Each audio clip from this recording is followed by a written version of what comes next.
Good evening, ladies and gentlemen. Welcome to the Smokers. It's been a long time since we did a Smoker show. I think this is season 3, episode, I don't know, 8, something, I think. Episode something other than something. I am doing wonderful. Welcome everybody. We are streaming live on Facebook, on YouTube today. Of course, our telephone lines are always open, 215-383-5752 if you have any questions or comments. And good evening, my co-host, Mr. Phil Busardo. How you doing? I know you're not doing well, so why don't you tell everybody why you're not doing well? Just a little miserable, man. I mean, it's the damn website. So I get up this morning. I had to do a video. So I right before I start the video, I check the website. The website's down. Okay. Like it's not even there. I can't connect to it. Nothing. I can't connect to to work on it. I can't connect to see it. Nothing. So, I call Bluehost and I talk to the guy at Bluehost. He says something about SiteLock updated something and now the DNS is pointing in the wrong direction or whatever. They have to update the DNS and don't worry about it. It'll propagate and fix itself in 2 to 4 hours. I said, do you guarantee me that it will resolve itself in 2 to 4 hours? He said, we guarantee you that is what's going to happen. I said, good. Okay, no problem. I'm patient. Not really. No. I'm going to wait 2 to 4 hours. Yes. 6 hours later is when I called him again, and I talked to a different guy, and the guy said, oh, well, he didn't fix it the right way. And I said, well, he guaranteed me 2 to 4. No, he goes, I'm going to take care of it. Wow. I know exactly what the problem is. I'm going to take care of it. So he got it back up to the point where I could work on it, right? And he said, we're going to do this, and we're going to do this, and we're going to do this. And hey, don't worry. He said, don't worry. I got you. I know what's going on. And now the website's down. Not only is it not only is it not connecting, but it's actually just not there. Oh, that's not good. Luckily, we checked the FTP site, and the site is actually there. It's just pointing in the wrong direction. You know how I do the adult beverages. And by the way, we're not sure why sometimes I'm small. I don't know. I really don't know why that's happening. We don't know. I have no idea why that's not what's happening. Adding to the frustration today. You know how my adult beverage is there. I'm big over there. How my adult beverage is lemonade and Tito's. Yes. I'm wondering if I could do this. You know how they make the little Crystal Light packets? Yes. Can I just the lemonade? Can I just pour that lemonade packet Absolutely, you can. The Tito's and just drink it that way? Absolutely. I would do that if I was you, honestly. Right? I would do that if I was you.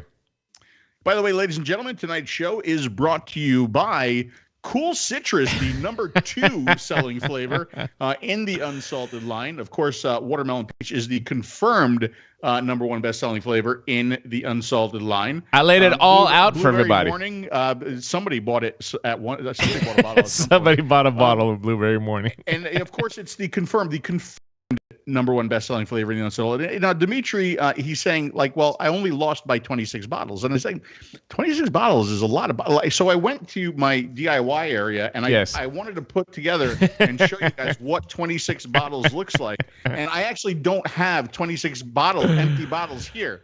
This is only 16 bottles. Look at all these bottles. That's only 16 bottles. Just imagine what. It's just a handful of bottles, really, Phil. At the end of the day, It's a lot of bottles. It's not that many. I mean, you make it sound like it's tremendous. It's more than 10, just Phil. But yeah, we've got a lot of stuff to talk about. We've got a special guest that's going to be joining us here in just a few minutes. Good, because I'm miserable. You guys talk. No, you're not miserable. It's going to listen, nothing you can do about it. If it's beyond your control, we've already talked about this in our private therapy sessions, Phil. When it's beyond your control, there's nothing that you can do about it. And that's the way that you there's other stuff to worry about. You might have a crystal loose in your head, right? I mean, you know what I'm saying? It could be like that. Yeah, I know. Your issues are definitely much worse than my issues. And yes, I apologize. Yes, absolutely. But that's okay. As long as your website gets back up, don't worry about me. I'm just gonna just have vertigo for the rest of my life and walk around like I'm, GIMP, whatever. It's okay as long as the website's up and we can post it on tasteyourjuice.com that I'm a GIMP. Anyway. All right, welcome. Somebody just texted me, of course, right when we start the show. Welcome to the show. Welcome to the show. We have the owner of the Vapers Depot with 6 locations, if I'm not mistaken, in Florida, and of course, the president of the Florida Smoke-Free Association, Mr. Nick Orlando. Nick, how you doing, buddy? Doing great. It's been a while since I have seen you, and I really, really appreciate you taking the time and coming on the show. And we've got a lot of stuff to talk about.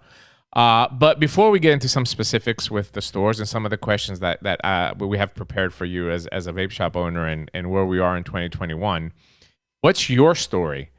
Since this is the Smoker Show, we want people to look at our guests and find out how your story of quitting came about.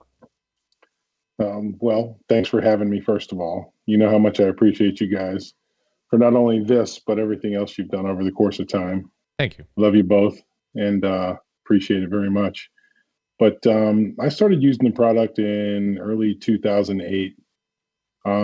Smoker, 30 years, got up to 2 packs a day. Dolores was always on me, my wife, about quitting smoking.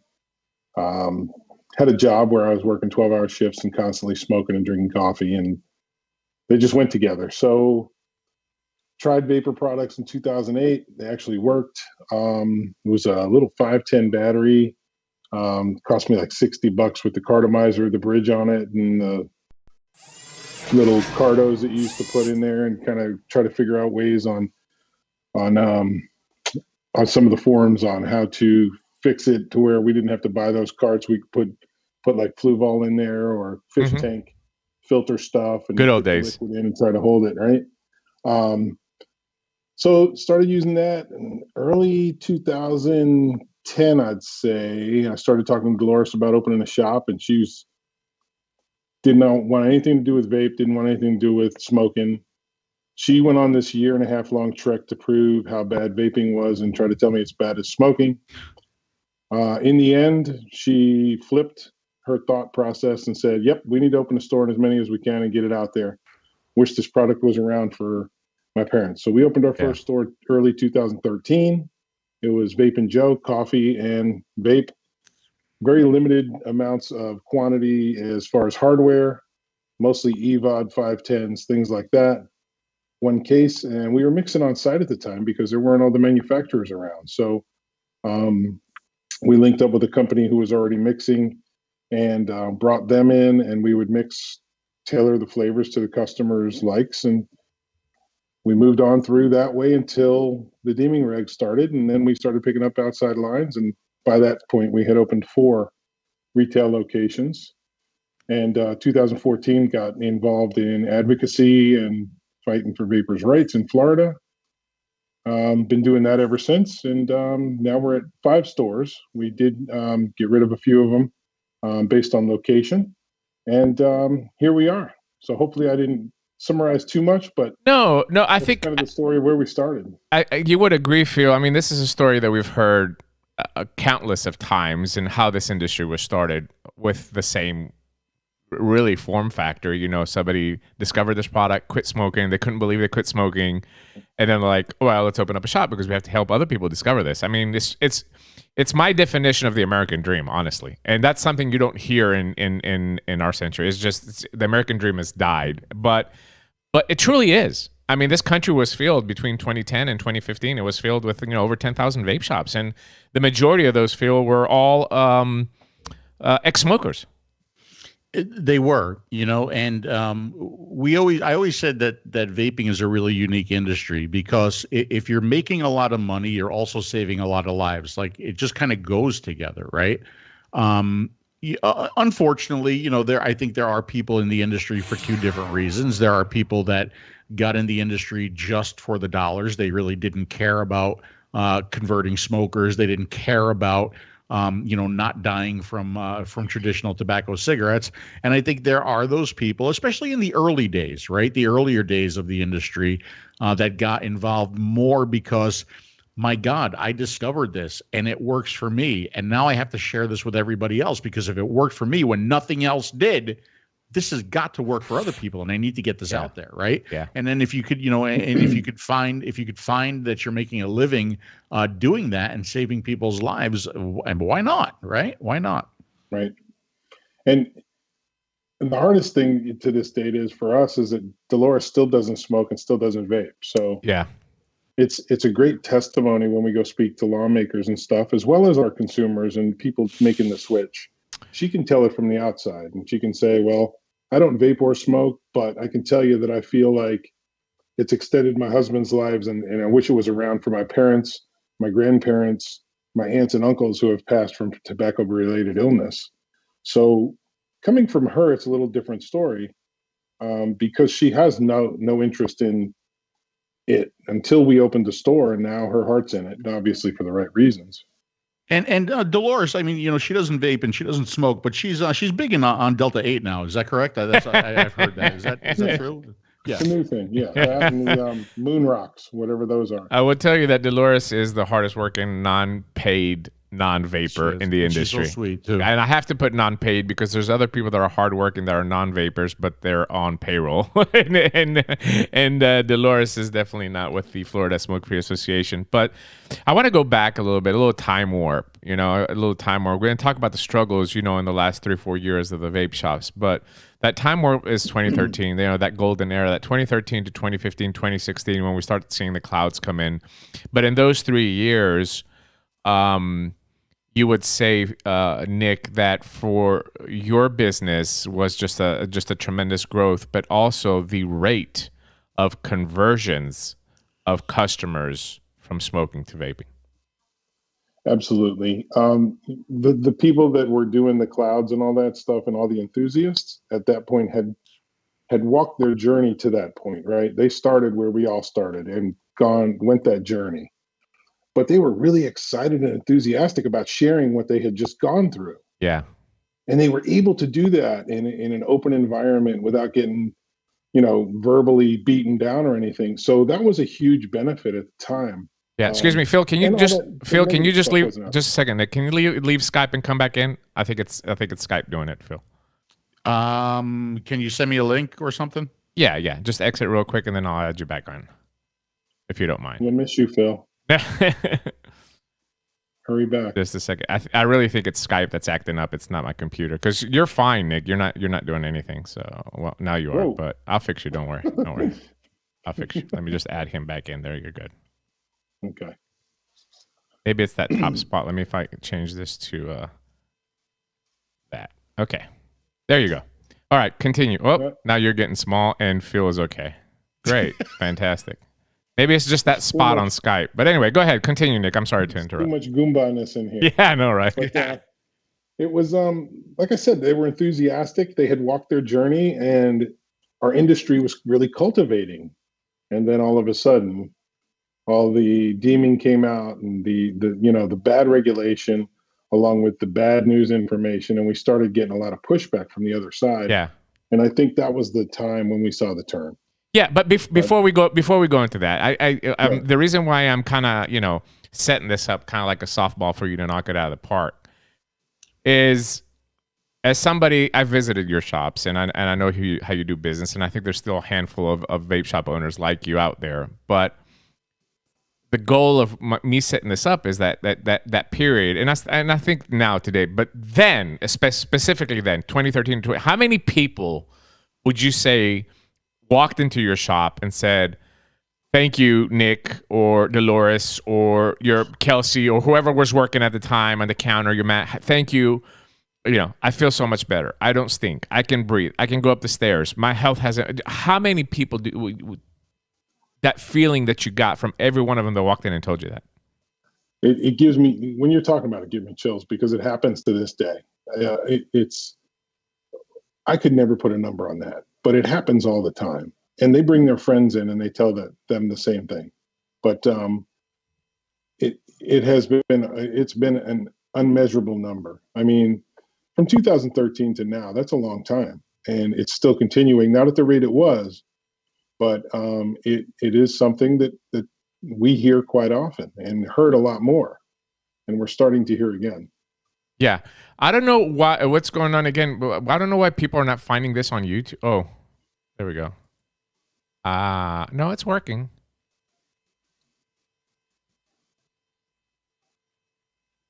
It's live on YouTube.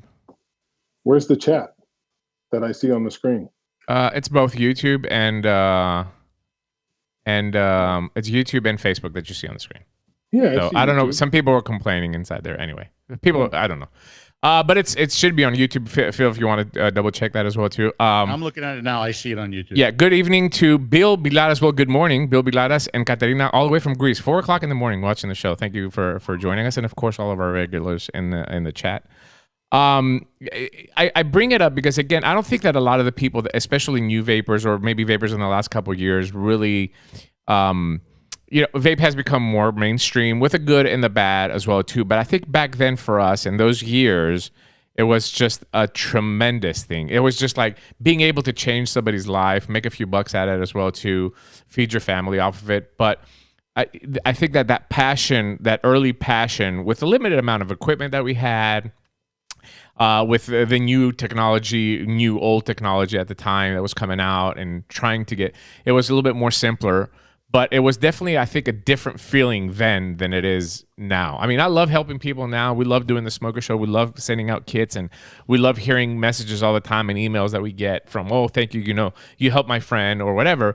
But it just doesn't feel the same for some reason. And I mean, the pressure that we've had from the government as well too, but it just doesn't feel the same for me. It doesn't feel the same because I think a lot of our clients / consumers, community, don't have the same passion as they did when they first started. Yeah. And they're not as open to share. They're not looking like back then. We used to seek opportunities to share it. Yeah. Now it's almost like we're shutting back down. Yeah. And don't want to talk about that. Yeah. But the community is what we're missing. I think that's the word I was looking for.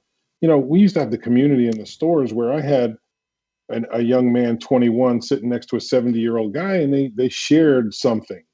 They bridged that gap with this product. And it was really a great thing to see, where they could sit down and just talk about the product, and they had something in common. Yeah. It was kind of cool. The community is what we're lacking. And I think we're lacking a lot of events because of, COVID and all that stuff. But I don't know where we would be right now if that didn't happen. But I can tell you, shop events are huge, and we should start having them again. In Florida, we're allowed to. So we're starting to kick that up in mid-May. But we're going to have some events and some community events where we're giving to the community. Some events like we'll have like the Chamber of Commerce or whatever, and that word gets out. This one we're doing is about veterans. So our veteran community will be there, and they'll get exposed to the product as well as we're contributing to them. It's just different ways of trying to get re-engaged with the community and try to build that community back up. I totally agree with you, Phil. By the way, I figured out what was happening on YouTube. For some reason, the video was set to unlisted, but it's set on public now. So Phil, that community, I mean, I know you talk about it all the time, buddy. You talk about it all the time. It's that feeling that it's just that flame is just not there. Yeah, that's kind of what started the whole thing. That's what I feel like started the whole thing when you went to the show, and when the shows were just the hotel banquet centers, right?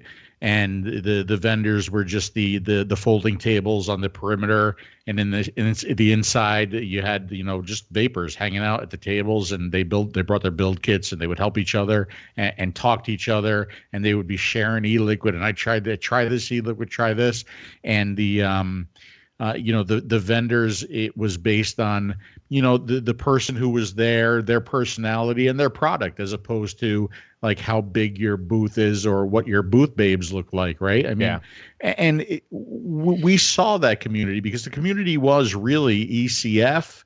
It was those events, and it was the first Facebook vaping group, which I always forget. Dimitri remembers it. Vapors Lounge. Vapors Lounge, right?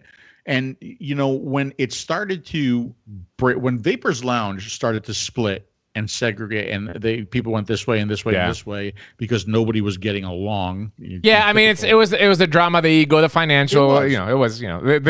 And people would ask me at the shows. They said, "Is this community just going to get bigger and bigger and bigger?" And I said, "No." I said, "I already see what's happening. Right? It's going to fall apart." But still, there was, when you went to those shows, you knew everybody, and everybody knew it, and everybody was getting along, and everybody was there because they weren't smoking, right? Yeah. And it's really sad that community isn't it's just been diluted, you know. Yeah. It's just been diluted. And you go to shows now, and it's sad because like nobody knows who I am, and I don't know who anybody is. Right? Yeah. It's just it's a different world. It's a different world. But also to specifically more detail about the conversions. Even that just does not feel. It's just. It's not that we've lost the desire. I'll speak personally. It's not like I've lost the desire to help people. I will help people that come to me for help. It's not the same trying to convert smokers, especially when you're facing our own industry mistakes and trying to justify them to smokers that are trying to convert vapors. You know what I'm saying? It's been a struggle for the last 2-3 years when people come to me and said, well, I tried vaping. You know, they gave me, you know, a smoke Baby Beast and 3 milligram, whatever. Or they gave me, you know, these 50 milligram disposables and I'm dual using or whatever. You know, it's like our own industry cannibalizing the opportunity to a smoker to convert. So it's bad enough that we have government, public health groups, and all these people that are against us, Nick, and that we have our own industry that's sort of boycotting conversions as well, too. Yep. And the only thing we can do to combat that, in my opinion, is to get out there and have FaceTime with these people, so they get to know us and see our product.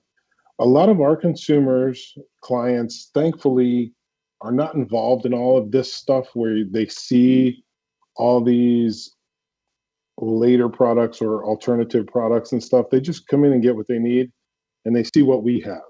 Yeah. But all the marketing and stuff has caused a lot of them to move on to those products, right? So yeah. My clients, my 60, 70-year-olds aren't like Facebook and in every group and stuff out there. So they're like, this is what I want to see. I go buy my stuff and I go home. That's it. Yeah.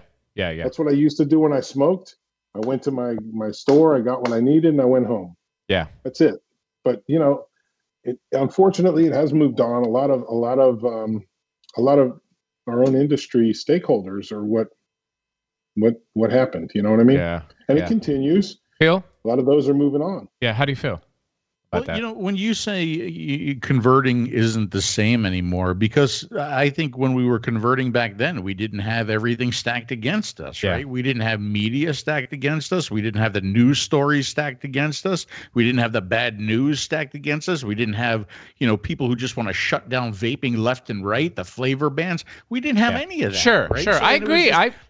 There's no doubt. It was just happy land, and people were just converting left and right. And I think also too, when you saw the highest percentage of conversions, I don't think we were even in the cloud chasing phase yet, right? I think it was really kind of like the CE 4s, 10s, 2s, whatever the fuck they were. Yeah. The Vivanovas, like those days, the Cardos, that's when like most of the conversion was taking place. As a matter of fact, like I just did the review on the Neat 2 today, right? The UL Neat 2. And one of the things that I said in the beginning of the video, when I try something like this, I always say the same thing. Oh, I wished I had this when I started, right? But I'm thinking about it in a different way now. It's like, what would it be like, oh, if all the smokers had this when I started, right?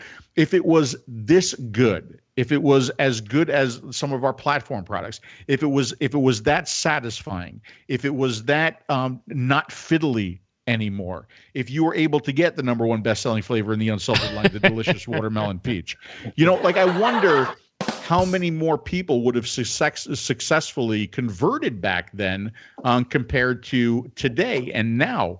And I think just today and now, I think it's a challenge because of everything that's stacked against us. Now, something else that you mentioned before, you know, it was really nice because you had those people come up to you and say, hey, thank you. You know, it's like because I saw a video of yours, or because I read something of yours, or because, you know, something, because of what Nick did, what Dimitri did. Thank you. I don't smoke anymore. But I think the percentage of people that were converting back then led to a higher percentage of people thanking us, right? Now you have a smaller percentage of people converting. Therefore, you have a smaller percentage of people thanking us, right? The percentage of people that were Nick, can you turn that down? If you don't mind. It's okay. I mean, I'm not gonna be mad or anything like that because I can't take you. I've tried, but let's get into the struggles a little bit. And as somebody that I know that you've tried to maintain this path, catering to your existing database and bringing new customers. I mean, the recipe is pretty simple, Nick. You need to have new customers in order to stay in business. I don't care what business it is. You need to have new customers. And I think that you guys have made as much as possible. But let's talk about the struggles of the last couple of years and when the belt really starting to tighten. So things really started tightening up, obviously, with some of the state challenges. But on top of that, the bad media, right? I mean, 𝗵𝗵𝗶𝗹 was in there. Then obviously COVID. But as we're going back even further, it's some of the people, like you said, the bad players were out there. They had been maybe customers of ours, went out and opened stores. They had heard how easy it was to make a buck in this industry, didn't get into it right, started doing it wrong, never explaining to people what this product was and starting them off on their journey to make things happen correctly, or what we thought was correctly, I should say. And they just started off on the wrong foot. Yeah. So, several years ago, probably 2 to 3 years ago, it really started taking a turn, and we lost a lot of that conversion. We lost a lot of the cultivation. We saw a lot of division. We saw a lot of, unfriendly competition, race to the bottom. So many things out there that went against us all at once. The community was no longer. I think you saw a lot of the community get fragmented. And when you saw that happen, I think we saw the end of that community purpose. Yeah. A lot of people retailers. A lot of people dropped out. Janine, by the way, good evening, Janine, and good evening, Larry. Good evening, Melissa. Welcome. Janine says, it's been difficult to help my friends try to switch right now. Half the time, the coils device tank is no longer available. Canada with a CRC, it's frustrating. And yeah, I mean, that's just another struggle. I mean, just like we see here, flavor bans, restrictions, taxes, I mean, on these various states, it's causing a struggle for these businesses to be able to, even if they want it to be effective, it's the government's not allowing them to be effective. I mean, at least not legally. So I hear your frustration, Janine. On the particular topic of struggle, you've been fortunate in Florida. You've had, a lot of battles there, but thankfully, Florida Smoke-Free Association has been very, very effective. But aside from that, I mean, do you think that the media portray of COVID and previously 𝗵𝗵𝗶𝗹, and if you want to put battery explosions before that, we can add that, because all three of those were set up against the industry.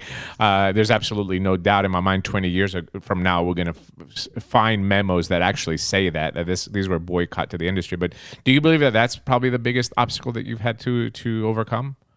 Well, yeah, because we didn't get a chance to have that voice that they have. They have a bigger platform than we do, right? They have the money, they have the exposure. So as an industry in Florida, we didn't have the funding or the exposure or the platform to be able to utilize and combat some of that. And they were the first ones out with it. We didn't see that type coming. We knew some pushback was coming. We didn't know to what level. So when it rolls out, and this is global, not just Florida, it could be used anywhere. Once they roll out with that, then we're chasing it, right? Yeah. It's always about the chase. And the vapor mindset is always stomp your feet, get behind it, try to kill it, blah, blah, blah, blah, whatever. But we never had the opportunity to get out in front of it. Number one, we were always pushed to the side, right? Yeah. As a community of those guys, the rebels, the wild ones, they're not telling the truth, or they're stakeholders and they're just trying to make money. Those types of things always held us back. But the struggles were very simple. Like you just pointed out. I mean, they had the platform, they had the voice, they had the exposure, and they were the first ones to do it. They took us.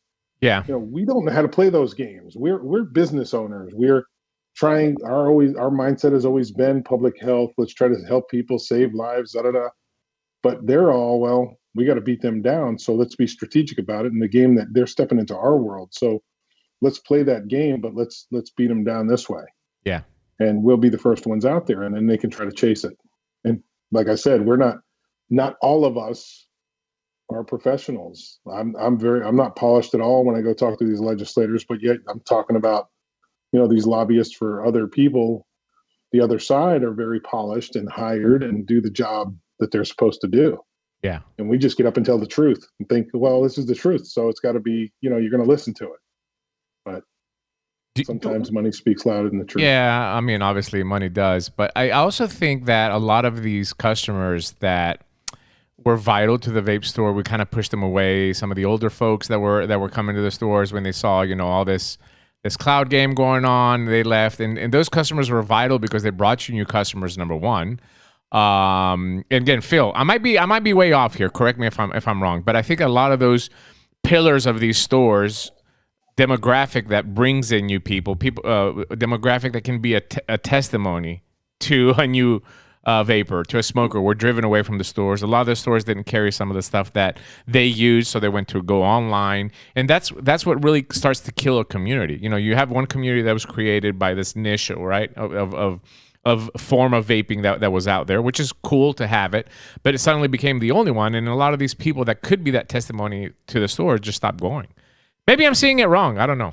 No, I actually agree with you. I make no mistake, right? I do believe and I do feel that the whole cloud chasing phenomenon, that whole part of the vaping industry propelled the industry leaps and bounds, maybe beyond where it would have been if it would have been just smoking, anti-smoking related, right? So I acknowledge the fact that it was important to have that part of the industry, to grow the industry to how big it grew, right? But I think the problem was always what we've always talked about was balance, right? We lost the balance. Everything focused on that, right? And it didn't focus on the beginner anymore. And the vape shops did exactly what you said.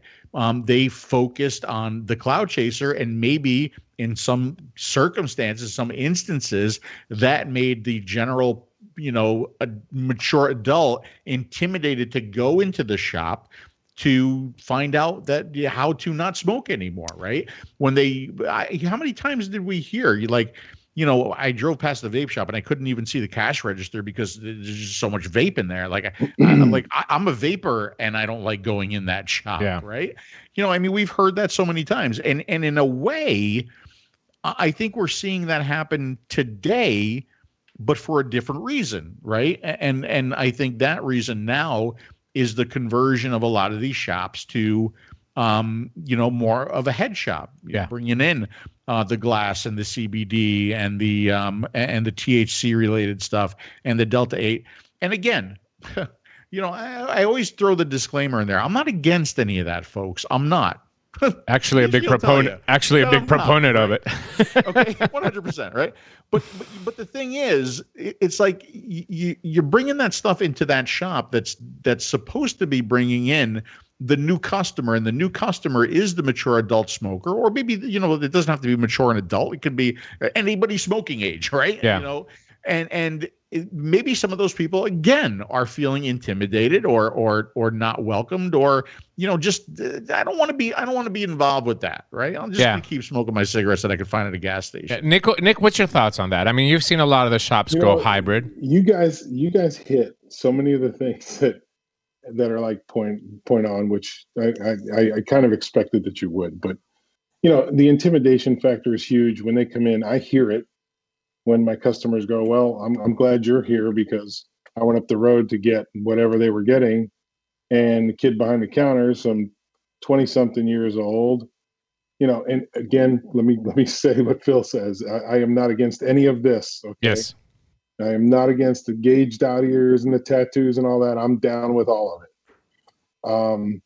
But they walk in the store, 40-year-old lady, what's up, bro? What can I get you? It's not a good image, right? Yeah. A lot of these people opened up during that phase that we're talking about. Not a bad thing. We evolved into that. That's cool. But when you open up and cater to that, you'll always get that juice and coil, maybe the new hot device, whatever it was. But we forgot to cultivate the industry at the beginning. We abandoned those products. We abandoned those people. One of my stores has a wall. It's got a retail spot up front. And I got this retail location specifically for this purpose. Mm-hmm. There's a wall, and up front is all the hardware and e-liquid. coils, stuff like that. Behind the wall was the area that's the lounge, and people could hang out and, you know, talk and build or whatever at the time. And that's where the clouds were basically held to. Yeah. Front facing the street is the retail spot. And you could see when the people came in, they would come in because they felt very comfortable entering the front of the building.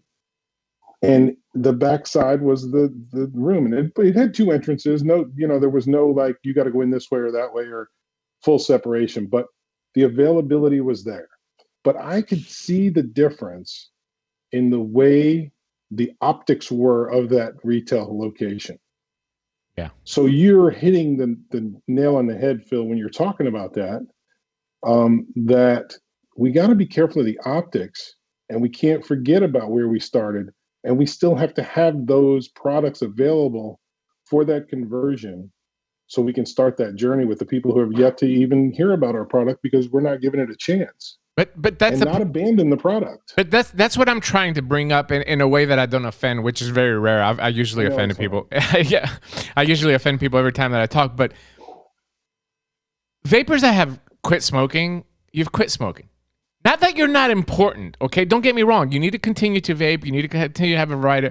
But the most important factor, I think, for any vapor is how do we share this technology for other people to discover that could potentially, listen to me carefully what I'm saying here, that can potentially save their lives, right? This is how serious I take it.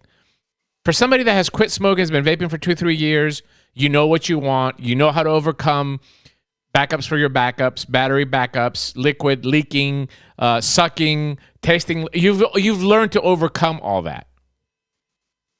The new people that are the most important ones, the ones that have not overcome that, need that support system, that specialist that works at the vape store to be able to solve those issues. And I just feel like with everything that has happened, the combination of everything that has happened has caused that in a lot of places, not everywhere. I mean, I know there's still a lot of good stores out there, but not like they used to be.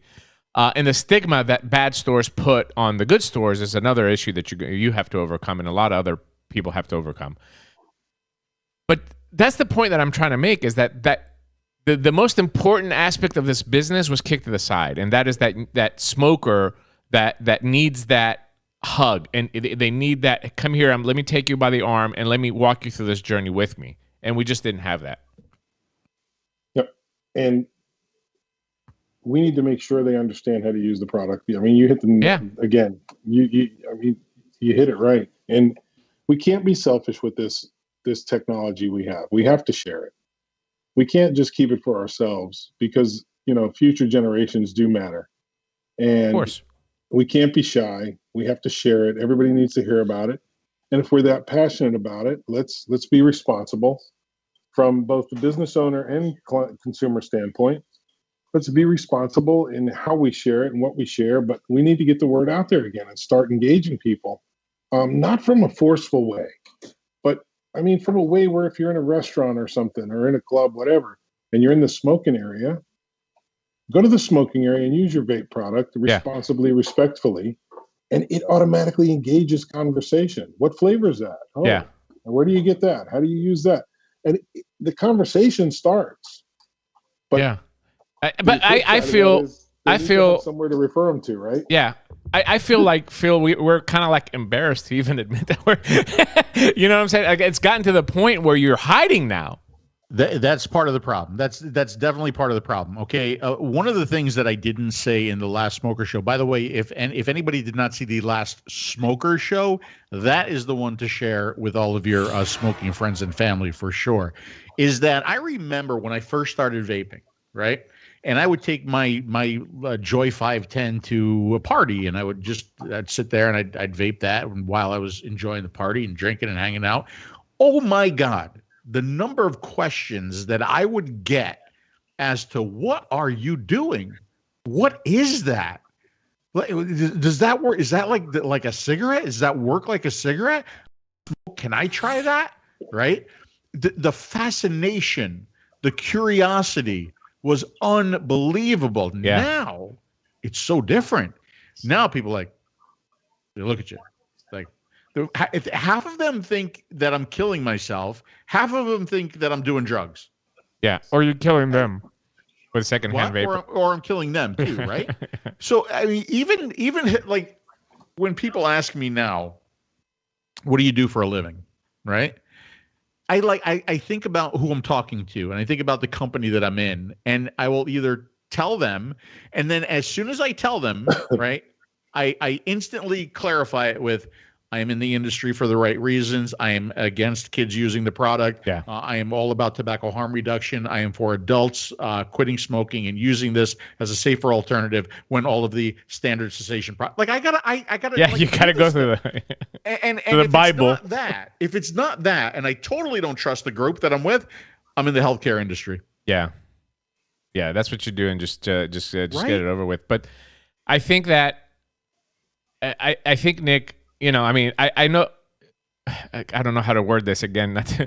Do you feel like you're at a disadvantage for not selling those products in your store? Do you feel like the competition? Because I hear this. I mean, I hear this from, the guy down the street has pipes and bongs and, you know, and whatever. I can name, I mean, I've seen people in this industry. This is what really bugs me. I've seen people in this industry so two-faced, lying mofos. You know, I mean, 2-3 years ago, they were all about the vape because they were selling tons of their juice. And then when the Pact Act came down and the ratings came out, they're sitting there holding buds of flower now that they're selling. They're so happy about it. You know what I'm saying? Don't get me started there. But back to my question, because I'm going to go off on a rant. Do you feel that you're at a disadvantage, Nick, for the stores around you that have moved into that mall? Honestly, I don't. I don't feel I'm at a disadvantage. The biggest part that I don't have from that is maybe getting a couple of more conversions, but I don't think we're at a disadvantage. The difference is clear when they come into, say, one of our stores versus another store. They can identify the difference in retail business models and know the difference. But our customer service and I keep talking about the journey. When we start somebody off, it's a journey to us, and we walk them through the whole process. The customer service is there. How to prime a coil. These little things that not everybody can kind of explain if they're not into it. They don't carry that introductory level product, a lot of them. So yeah, they'll come to us maybe with a pocket full of disposables, and our thought is here's how you save money, here's what this product is, here's versus that product, and we walk them through it and maybe plant the seed, but we've spent time with them. We've had that conversation. So you don't feel that you're missing out on sales, or you have to close your doors because you can't be competitive for not carrying these products in your store? No, I don't feel like we're at a point where we need to make a switch like that. Yeah. Yeah. And listen, I see Tim. I see Tim there in the YouTube 𝗵𝗶𝗀 𝗕𝗂𝗍𝗓. Yeah, and I talked about this with Nick a little bit earlier today off line. You know, you carry some CBD, some hemp product. I get it. Yeah. You know, but if it's the majority of your store, then you're not a vape store at that point, in my opinion. I'm not bashing your way of business. All I'm bashing is why do you have vape on the door? It should be tobacco, smoke, and vape, just like we see a lot of these stores that are doing right now, and everybody understands. I saw a tagline today that said, smoke, relax. This was a vape shop sign. And the tagline of that vape shop, it's a vapor shop. It says vapor, right? I'm not going to say who it is because, they're going to get fucking pissed off. But the tagline of this vape shop was smoke, relax, enjoy. Something like that. But it was smoke and relax with the first two words, Phil. I swear to God. For a vape shop? For a vape shop. We got a phone call. Let me bring it in. I think it's international too. Hello, you're on the air. Nope. Maybe they didn't want to pay. So it looked like it was international. But all right. So let's get this out of the way as well too. I have heard lately from a lot of the vape shop owners, and here in Tennessee, I'm involved very heavily with the vape shops, and I hear from Knoxville Vapor and Mountain Oak Vapors and the donks out there in Memphis and Sevierville Vapor, that there's an uptick of new traffic trickling into the stores. Is that the same experience that you've had with your stores, Nick? Yes, and I don't know if it's attributed to the Pact Act stores closing or just no negative media right now. But we're talking about new conversions. I'm not talking about existing vapors. Existing vapors, yes. Yep, new conversions, absolutely. We're seeing an uptick.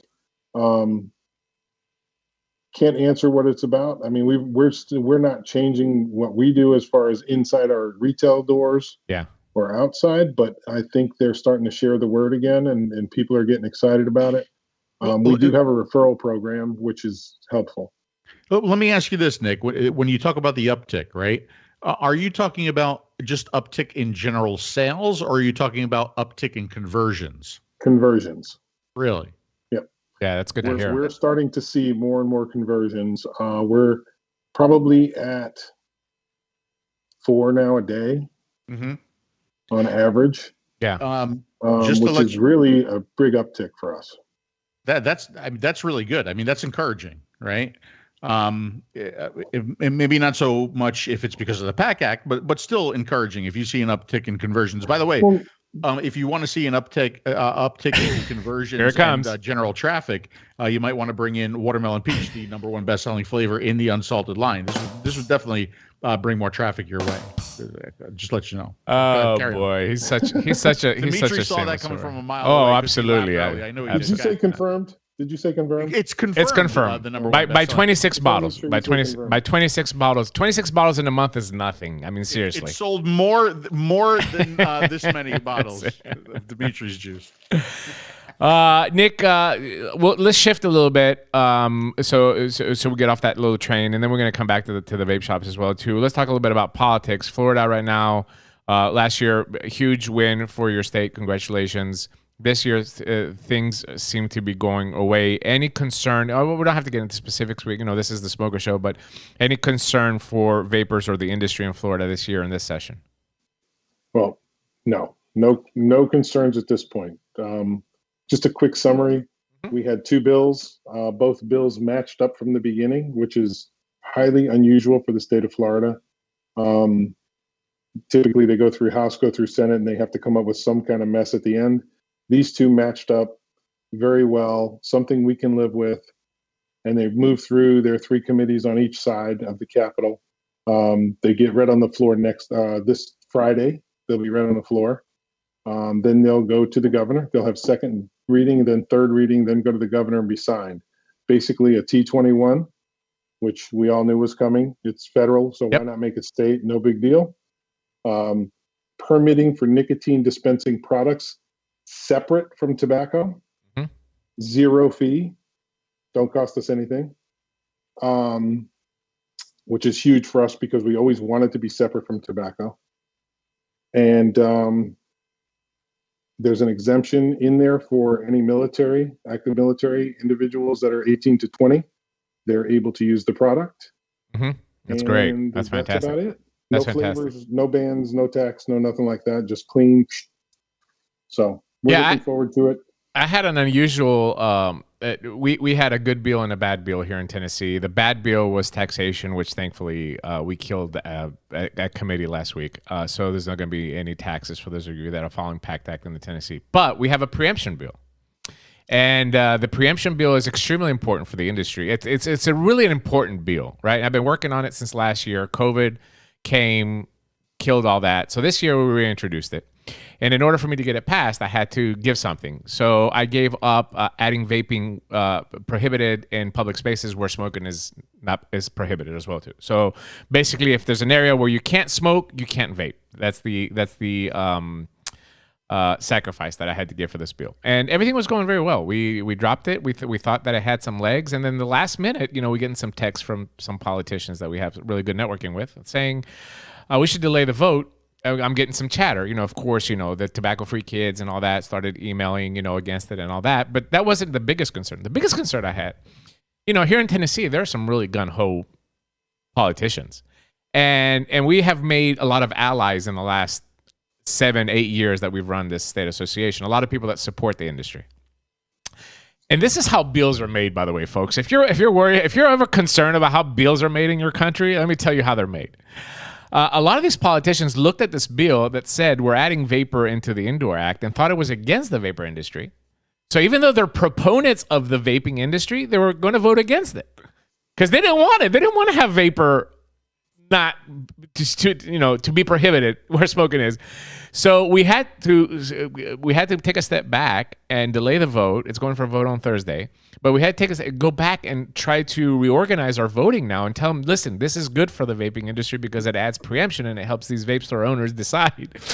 So it's going on the floor Thursday, and I don't know. I'm optimistic. I'm always optimistic, but you never know when it comes to votes and stuff like that. So I hope it passes, but that's just a quick. Congratulations on that. And I didn't add that we do have preemption as well.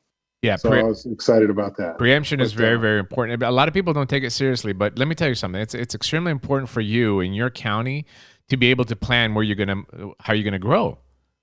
And you can't do that unless there's preemption because your county can ban. I mean, I'm sure there's talks in some counties in Florida right now to ban flavors in counties or cities or municipalities, City council, council meetings. That's what preemption does. It takes away that power from them to do that. They have to follow the state. But anyway, so good stuff in Florida, good stuff in Tennessee. There you go. There's 2 states that you can all move to and continue to enjoy vaping, at least for now. I do have some updates on the Pact Act, and as somebody that does consulting for liquid manufacturers, this is something that I've been knee deep in the last month and a half. Hey, D, before you get into the Pact Act, I just want to say something here that Jose wrote, and God bless you, Jose. He says that he hates that vape shops look like head shops now, and then he says, I use THC, but I think they belong separate. Yeah, I do too. So, Jose, we're on the same team. Exactly, right? And I totally... Or maybe don't call it a vape shop, right? You know what? I'm going to open up a shop. I'm going to call it 21 plus, right? I'm going to have vape, THC, CBD, Delta 8, and sex toys. I'm going to, of course, sounds like a winner. Sex toys, right? It sounds like a winner. 420 plus. 420 plus. I think I'm going to do that. 421 plus. And speaking, what's that? 421 plus is what you should call it. Oh, speaking of which, happy 420, everybody. Yeah, if you celebrate it.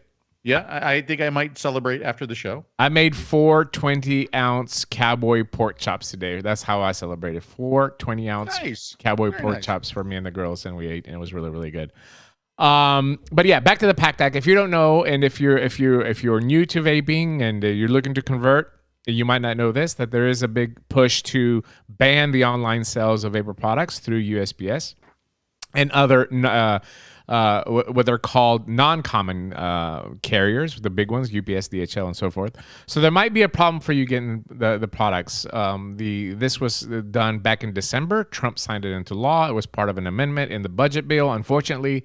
And it's something, to be honest with you, if you've been in this industry as long as I have, and these gentlemen sitting next to me on the panel, I mean, you knew it was coming. I mean, you knew online sales were coming. If you didn't know, you were under a rock. I don't know if anybody thought that this was going to continue to happen. But USPS opened up a comment period where people submitted comments. Almost 14,000 comments came in. Right? I kind of feel bad for USPS because they're already probably the worst run agency in the country, right? For sure. I mean, there can't be anything that's worse than that. Maybe the driver's license place or whatever, but after them, USPS is definitely the worst run agency. Always bankrupt, always in the hole, always losing money, always our packages take the Wizard of Oz all the way around America to get to our place. And they were overwhelmed by these comments. They said that they read everything, and we were waiting for them to make an announcement, to make this a final rule and tell us what we can and we can't ship, or how we're going to ship it, if there are going to be exemptions for B2B. Well, they put a release a couple of days ago, and it really doesn't say anything. The release that USPS said, this was drafted up by their attorney. Let me make this a little bit bigger. Maybe you'll be able to see it. We'll have these links in the description as well, too, of the show. And it basically says that, the rule is going to come. It's a forthcoming final rule that's going to determine whether electronic cigarettes may continue to be mailed pursuant to certain statutory exceptions that are currently administered through an application process. So basically what they're saying is that we haven't made a final decision yet, but If we do, here's some guidance. This is what this document does for you to get prepared on how you're going to be able to ship your products through USPS if you qualify for an exemption. An exemption would be B2B, meaning I have a business and I'm going to sell to Nick that has a vape shop, My Liquid, possibly the #1 selling in the unsalted line watermelon peach.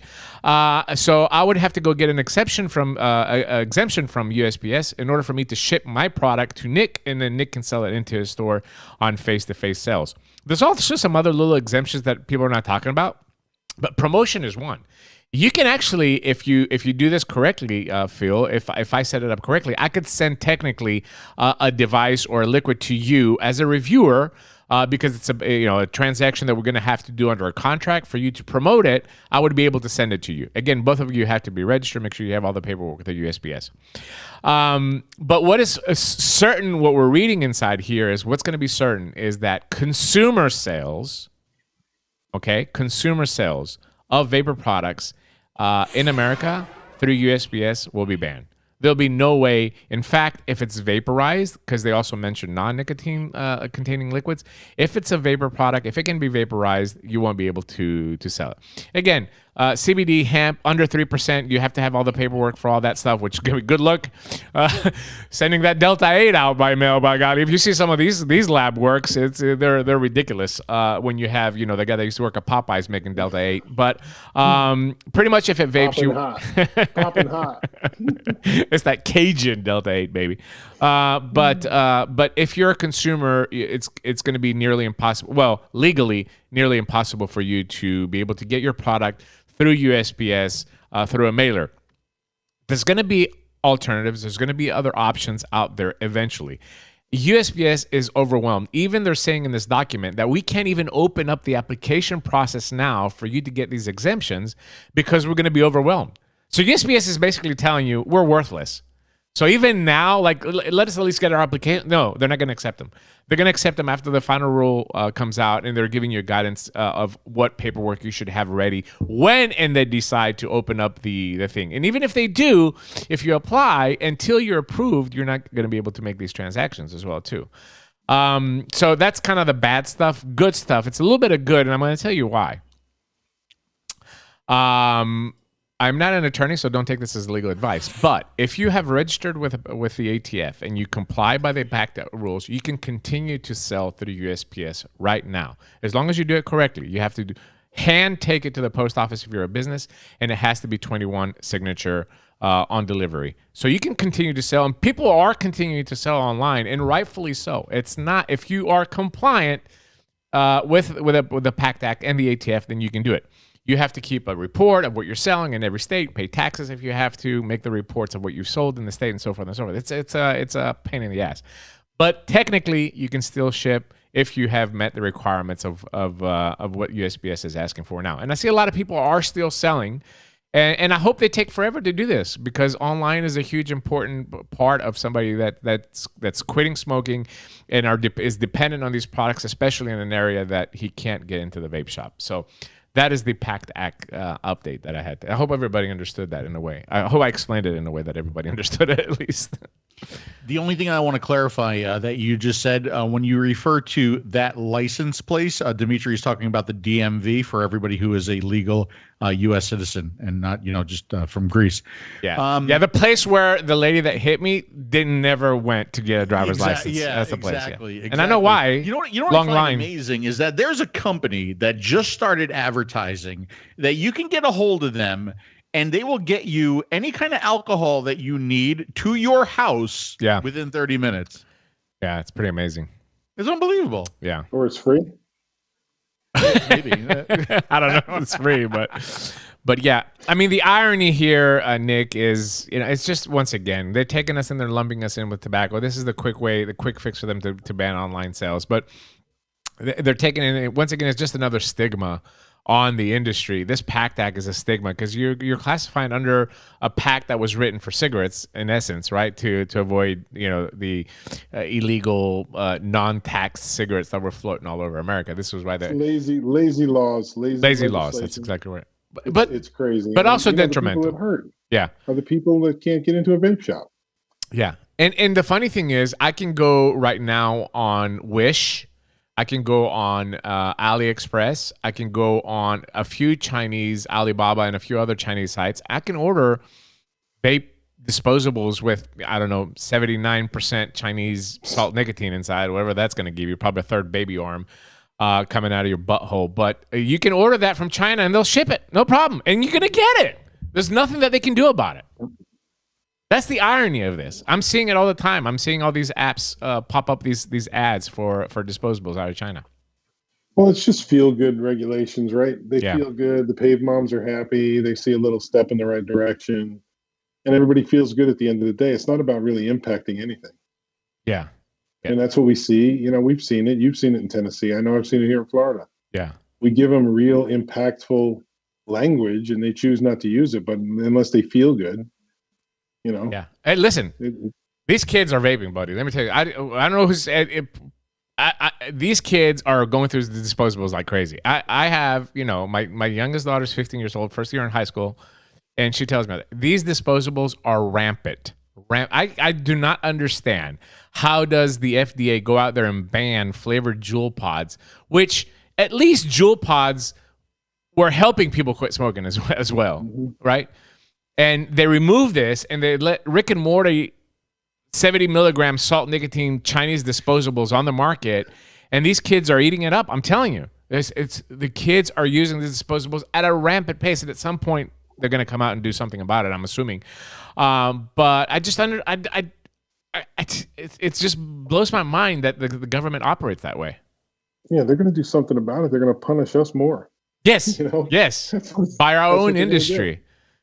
Right. But isn't that always the case? Don't the bad players always wind up fucking it for the good players? It's what I said earlier. I told you. It's what we started the show with, Phil. I'm telling you that we're fighting all these people, but we're fighting our industry as well too. And listen, I get it. We have since day one. Yeah, disposable is a huge market, though, Phil. I mean, I'm telling you, there's millions and millions of transactions every month. I mean, it's a huge cash moneymaker right now. Huge. I've seen it. I have clients that sell them. I know how much. I mean, they bring in a lot of money. I get it. I can't tell you how much business we send out the door because of it.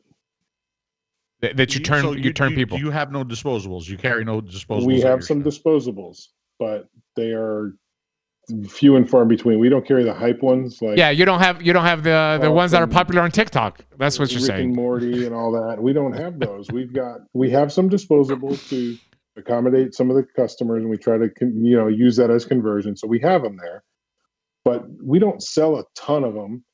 And when we do sell them, our first conversation is, "Hey, have you thought about a refillable system?" Yeah. But we send a lot more people out the door, whether it's underage, which we're seeing a real uptick in. Underage sales, people get out of here. Well, the place around the corner sells them. Well, then go there. Well, they don't have my flavor or whatever. But we also don't have that mainstream convenience store one that was just picked up last week, whatever it's called, right? And we send them down the road. Let me ask you your opinion on this, Nick. So you are selling some disposables, right? Yes. How well do you think the disposable market is doing for conversions? I think it's doing good because a lot of times people pick it up in the convenience stores, gas stations, then they wander in our doors.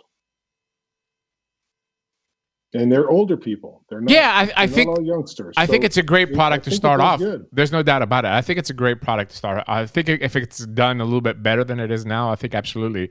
But the problem that we have is dual use. I mean, and the reason I'm going to bring this up because there's a study that came out, and I'm going to talk about it here in a little bit. But dual use dual use is real, folks. I'm telling you.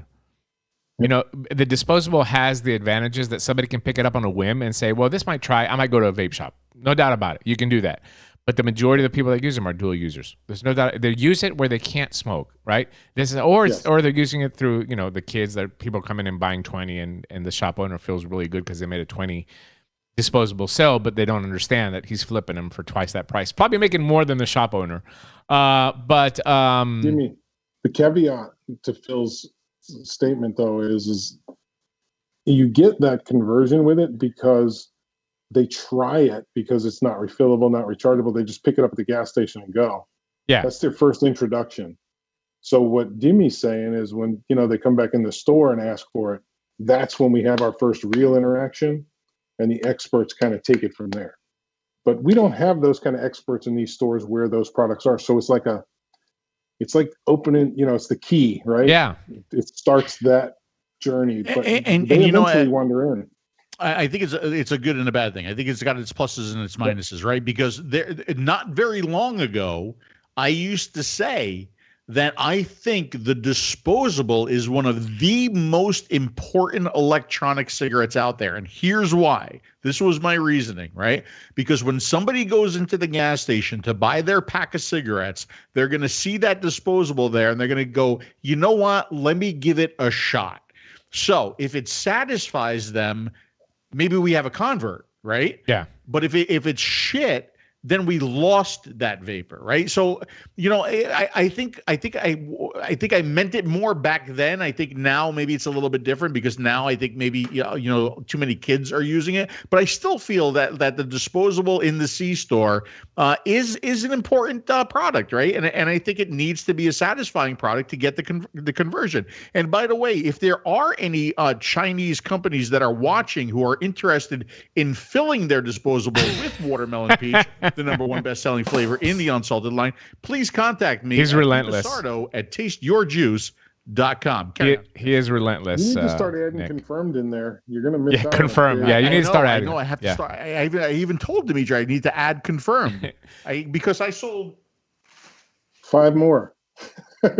more than this many bottles. Yes. That's a lot. That's a lot. 26. Funny story. A couple of weeks ago, I was playing poker, and there's a guy that owns gas stations sat at my table. He was from India. He asked me, oh, you're the vape. Somebody told him, I'm in the vape business, vaping Greek. And he's like, what disposable should I bring in? And this is exactly what I told him, Phil. I was like, you heard of TikTok? I try to make it so he can understand me. You heard of TikTok?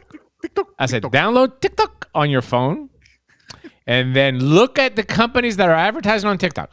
Whoever's advertising that week, you get on the phone the next day with your distributor and you bring that disposable in because that's what you're going to sell. Unbelievable. This is exactly how it's working. And again, it's coming from our industry as well, too. A lot of notable names. Maybe in the book one day, Phil.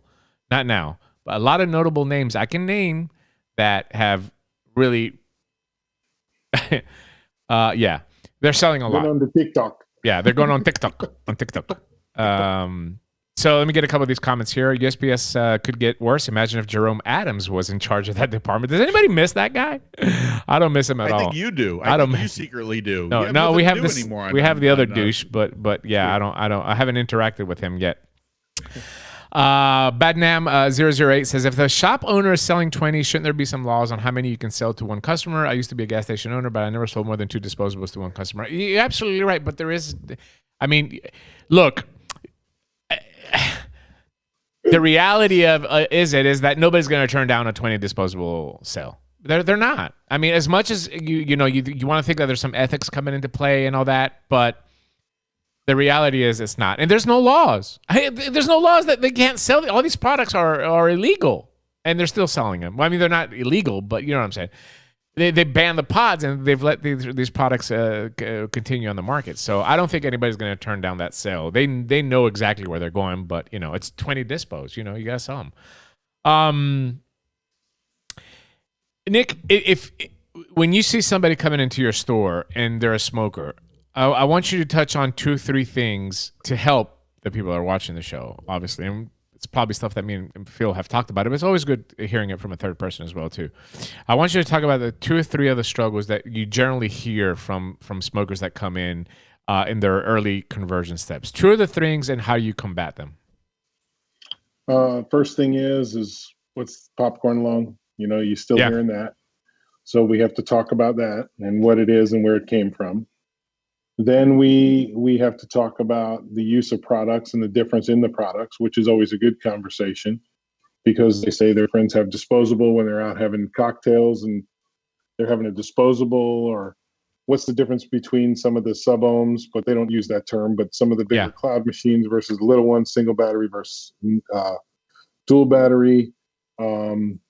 We walk through rebuildables, but the biggest pushback is all, the bad media stuff. But for the most part, it's letting them know that they'll need to come down to a 6 or a 12 nicotine based on the device they have, that they choose, the aesthetics of the device, and what it means, walking through what each device does and how it works. Yeah.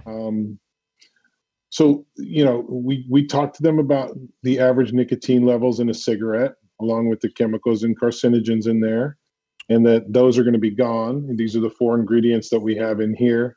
And it's going to be a much better experience for you. But for the most part, it's just the bad media stuff that we always get pushback about. My friend told me to come in, but I heard this. Is it water vapor? Is it going to cause me to have pneumonia? Popcorn lung? What, they have a lot of questions in regards to what the use of the product is, the batteries, the tank, the e-liquid, how long it will last, the cost. And, those kind of things are easy to overcome pretty much. But Nick, do you just verbally respond to them, or do you have some literature you can give them too? We go both. We have literature for them to walk out with, as well as verbally going over it. Excellent. Because literature was actually something that Dimitri and I talked really strongly about when we were doing the seminars, right? We said, look, you have that wall of flavors. Why not have a wall of literature that people can grab? So when they say, popcorn lung, well, here's the study that says it's not true. And, this, that, and well, here's the study that says it's not true. You may not believe me because I'm just some guy behind a counter, but here's a study, an actual study performed by real scientists that disprove what you're talking about, right? We have one of those mail slot bins where, I don't know how to explain it. It's a square box with little folder slots in it. Yeah, a little angled plastic. There's probably about 8 to 10 of those, and each one has a different topic. First, it explains Florida smoke-free, battery safety, e-liquid, what's an e-cigarette, and some of the negative publicity, combating some of that with real research and science behind it. Terminology of the vapor industry, some of the terms they use. Do you explain bruh, like spelled BRUH? Is that the correct spelling? That's correct spelling.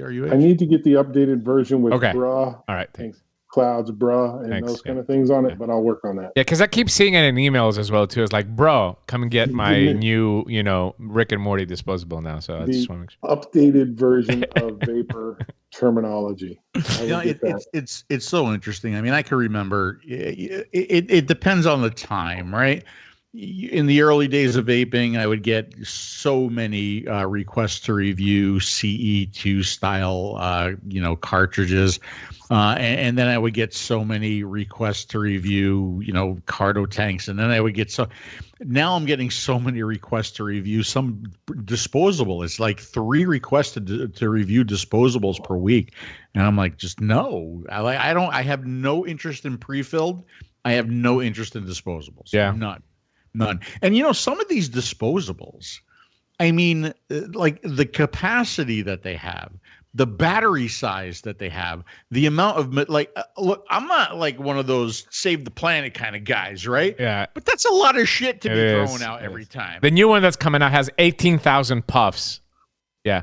You get those hats like you have at baseball stadium that you can put 2 beer cans next to it. That's exactly what it looks like. It's got 2 jugs of 70 milligram next to it. Basically, Nick, if you sell them that, you never have to sell them anything else. It's a great move for the vape shop. But by the way, like a smart move. By the way, Keith brings up a very, very good point. Literature is what all of the help groups use, like AA, NA, etc. It's a valuable asset. That's a very, very good point that you bring up, Keith. In fact, in the seminar that me and Phil used to do, the Back to Basics seminar, we used to tell people, vape shop owners, and you can still do this. This is good free information for you guys. But, Weight Watchers had a very, very good plan. When Weight Watchers was launched here in America, they used to have this little booklet, right, that had literature inside. But it also had spots for you to fill in information, right, where you write down, today, for example, if you were in a vape shop, today I only had 1 cigarette. And then on the second line, you write, the second day I had a cigarette and my vape leaked, So if you can create something like that, the reason why Weight Watchers did it was to get people back into the store, right? Support. That's that hug that I was talking about earlier. That works if you can get the customer to come back to you. So by giving them literature that they actually have to fill out, and then you tell them, hey, next time you come, bring it over here so I can take a look at it. We'll make some adjustments. If it's leaking, if you need more nicotine, if you need less nicotine, let's see how many cigarettes you're smoking, blah, blah, blah. All that will make the customer fill it out and at some point bring it back to you. So it brings foot traffic back. But then you have them face to face. You can look at what issues they had and you can work through those issues together and say, okay, well, it looks like you really need a cigarette, after breakfast, after lunch, after you're having sex or whatever, not for Phil's case, but so let's adjust your nicotine, a little bit higher and have a second tank with this nicotine. That way you don't desire that cigarette. All these are just examples, but very, very good point by Keith. That literature is I see. Is that a middle finger? Oh yeah, I was going to switch to your camera, but I won't. Speaking of literature, I do have to bring this up again. This is the Smoker Show. We always keep up with this. So this is studies. Very, very important. And a new one came out, and this is here in America, in Virginia. A very, very big study, very important study. And hopefully, more outlets will pick this up. But this is something that you should have in your arsenal. Again, not the greatest thumbnail picture. As always, we're always getting brutalized with these thumbnail pictures. But VCU study finds e-cigs may reduce exposure to tobacco-related carcinogens. Listen, folks, when it comes to stuff like that, me and Phil, we've been saying forever. This Smoker Show, every Smoker Show that you're going to go back and look at the slides, we always talk about it's less harmful than cigarettes. There's no doubt about it. The science is there. But it's always me and Phil, and we sell vapor products, so we can see that, you, right, Phil, you might have bias because we're in the industry as well, too. So we get that. So this study here from Richmond, Virginia says e-cigarettes with similar nicotine levels to cigarettes may reduce smoking and lessen exposure to pulmonary carcinogen NNAL, nitrosamines, according to a study led by researchers at Virginia Commonwealth University and Penn State College of Medicine.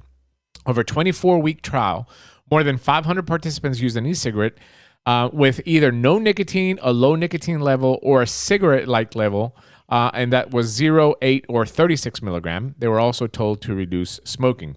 At weeks 0, 4, 12, and 24, the researchers sampled the participants' urine for tobacco-related carcinogen, which is, by the way, this study, you need to have it in your PMTA as well, too. So if you're doing PMTAs, you're going to have to do something like this. What we found, even at higher cigarette-like nicotine level, participants had significantly lower levels of nitrosamine, NNAL. We found e-cigarettes with nicotine delivery like combustible cigarette were effective in helping reduce smoking and exposure to a tobacco-related carcinogen, said author Caroline Cobb, an associate professor in the VCU Department of Psychology. But it doesn't just happen by accident. It requires a smoker to be actively trying to reduce their smoking by replacing it with an e-cigarette use. I'm going to repeat that.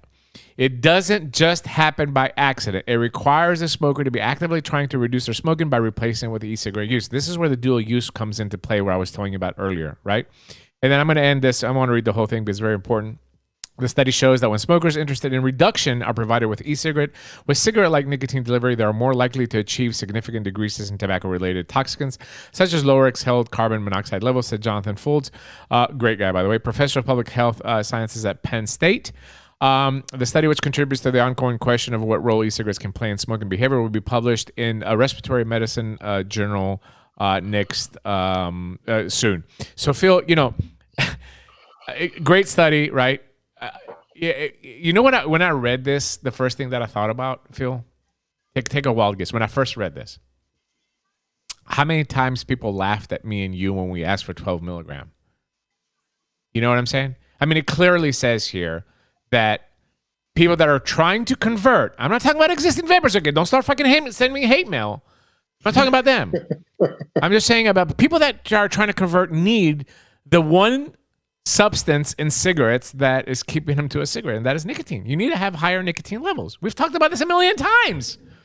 But yet between again, Nick, correct me if I'm wrong, but between 2016 and 2018, tell me what show you went, Nicholas Orlando. Tell me what show you went and found over 6 milligram nicotine. Name one. I'm waiting. It's hold on, I've got a button for that. Nah. So, yes, you need higher nicotine levels when you're trying to quit smoking. A. B, you need to quit smoking. In order for this to work and to reduce that into your bodies, the damage that cigarettes are doing to you, the nitrosamine levels, everything that the bad stuff that you're getting, you need to get away from the cigarette. Right. That's why dual use. I don't bash dual use. If you're using both products, you're an adult. You can do whatever you want to do. However, if you're trying to improve your health and you're trying to quit smoking, you need to get away from the combustible and you need to switch to vaping. Even if it's a disposable, at least only use the disposable and not use a dual use product. In order for this study to be accurate, well, I mean, it is accurate. What they found was that the people that actually got away from cigarettes and used the product even at higher nicotine levels, which actually helped them quit smoking, they reduced the intake of what a combustible. Look, it's not rocket science. I mean, obviously it makes sense, right? But it is a significant study. It is a study that was done here in America, right? Which is something that we don't get often enough.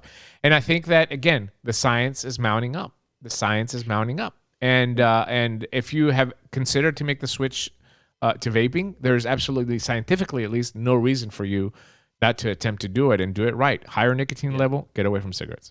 Well, I mean, we've said that a lot of times, and we've said that with experts on the show, like Dr. Farsalinos, and we specifically asked them, is there any reason that you see as a professional, right, as a scientist, as a doctor, that people who currently smoke should not try vaping, right? And they all say, no, there's absolutely no reason, right? Yeah. A couple things there. Dimitri, first of all, I know Bill is taking a break from tasteyourjuice.com. So if you do come across important articles like that or studies, please let me know so that I can post them, or I will give you access to the website. Yes. And there are a couple people. I got to say hello to Janine. I got to say hello to Larry. I got to say hello to Kat. And of course, I got to say hello to Melissa, there she is. Just all of our regulars who come and hang out with us. Thank you very much for always joining in on the show. We appreciate you being here. Nick, another new study that came out, another thing that you can put in the wall of the literature, but how important is that nicotine level for the Vapers Depot, and how important is it for you? And did you struggle to be able to maintain these products into your store? I did, and I do. To this day, we do. We still have very limited lines that are making 12 nic. The ones we have manufactured, we purchased a line and we make sure we go up to 18.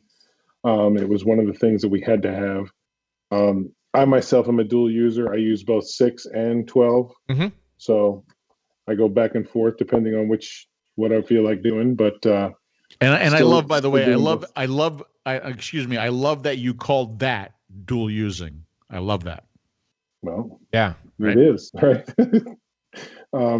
So yeah, it's hard to find. A lot of the manufacturers abandoned above 6 milligrams. It's 0.36 and that's it. Or 50. It's 0.36 or 50. Yeah, That's 50. Right. I mean, you can always go the salt route. Yeah. But, typically it's 0.36 and the 12s and 18s. And gosh, I can't tell you the amount of 24s we sold back when we had it. Yeah. That was what we needed. I mean, based on the device, again, the devices that you carry in your retail store and that you use as a consumer dictate the nicotine level. I think. Absolutely. I think you can't use a 24 or an 18 in one of these sub-ohm devices. Right. But I think that device needs to be a less cloud maker at the beginning, a very tight mouth to lung draw. With a 12, that's an entry level for me, and that's what and it has to be enjoyable too, and it has to be tasty. And look, right. You take Frupa and put 12 milligram in a Zenith tank. I put it next to every fucking disposable on the market.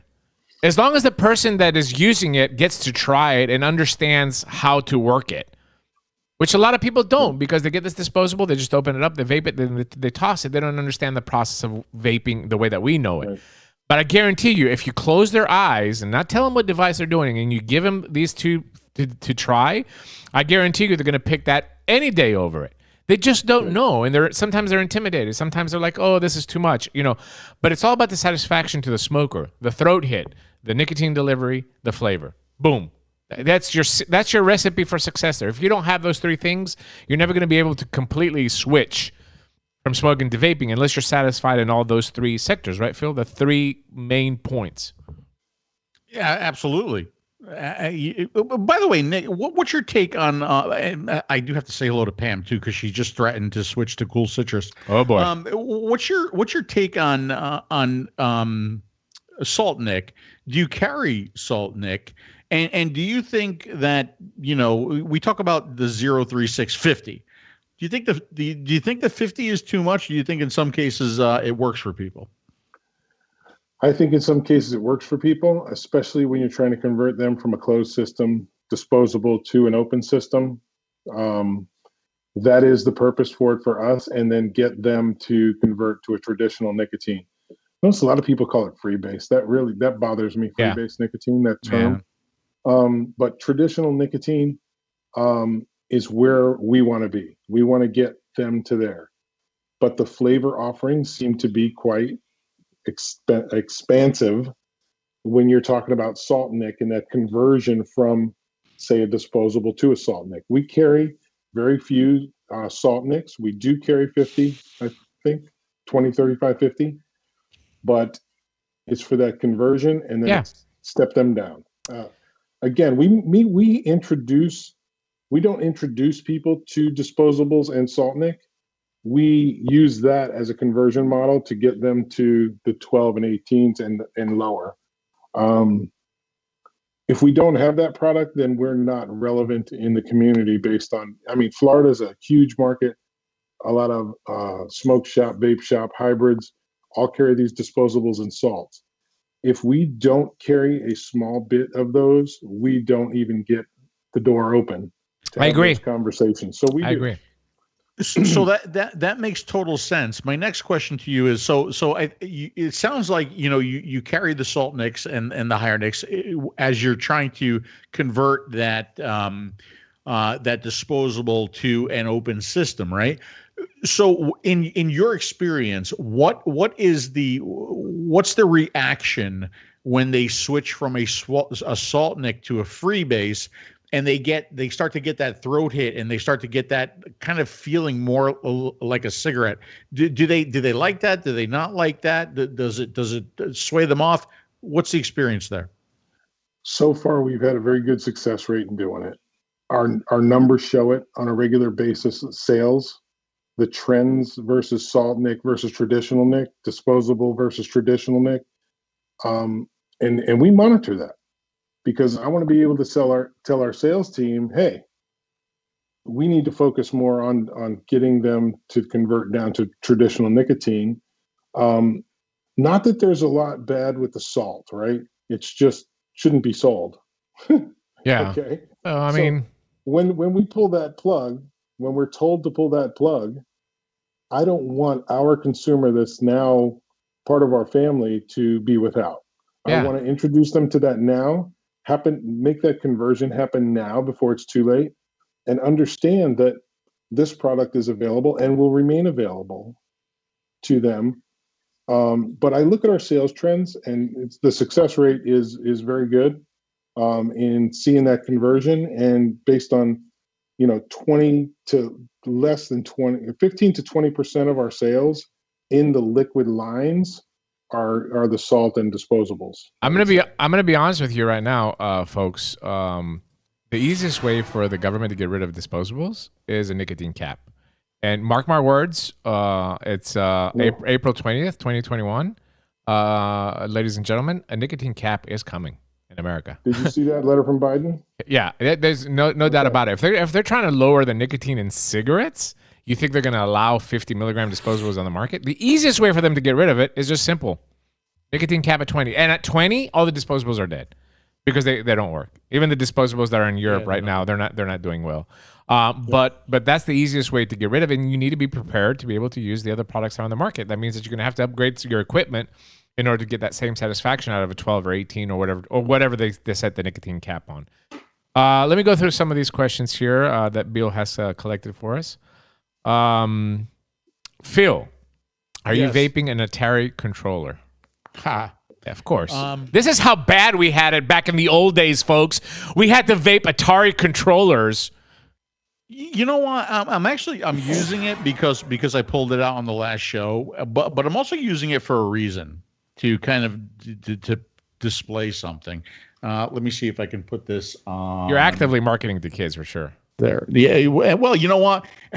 Anybody who uses an Atari 2600 controller is not a kid, okay? You're very much an adult, right? A kid will look at that and is like, what the hell is that? It's like they're watching a rotary dial. This is actually something that I built myself, and I think I sold because there was like a request from people that they wanted to buy these things, right?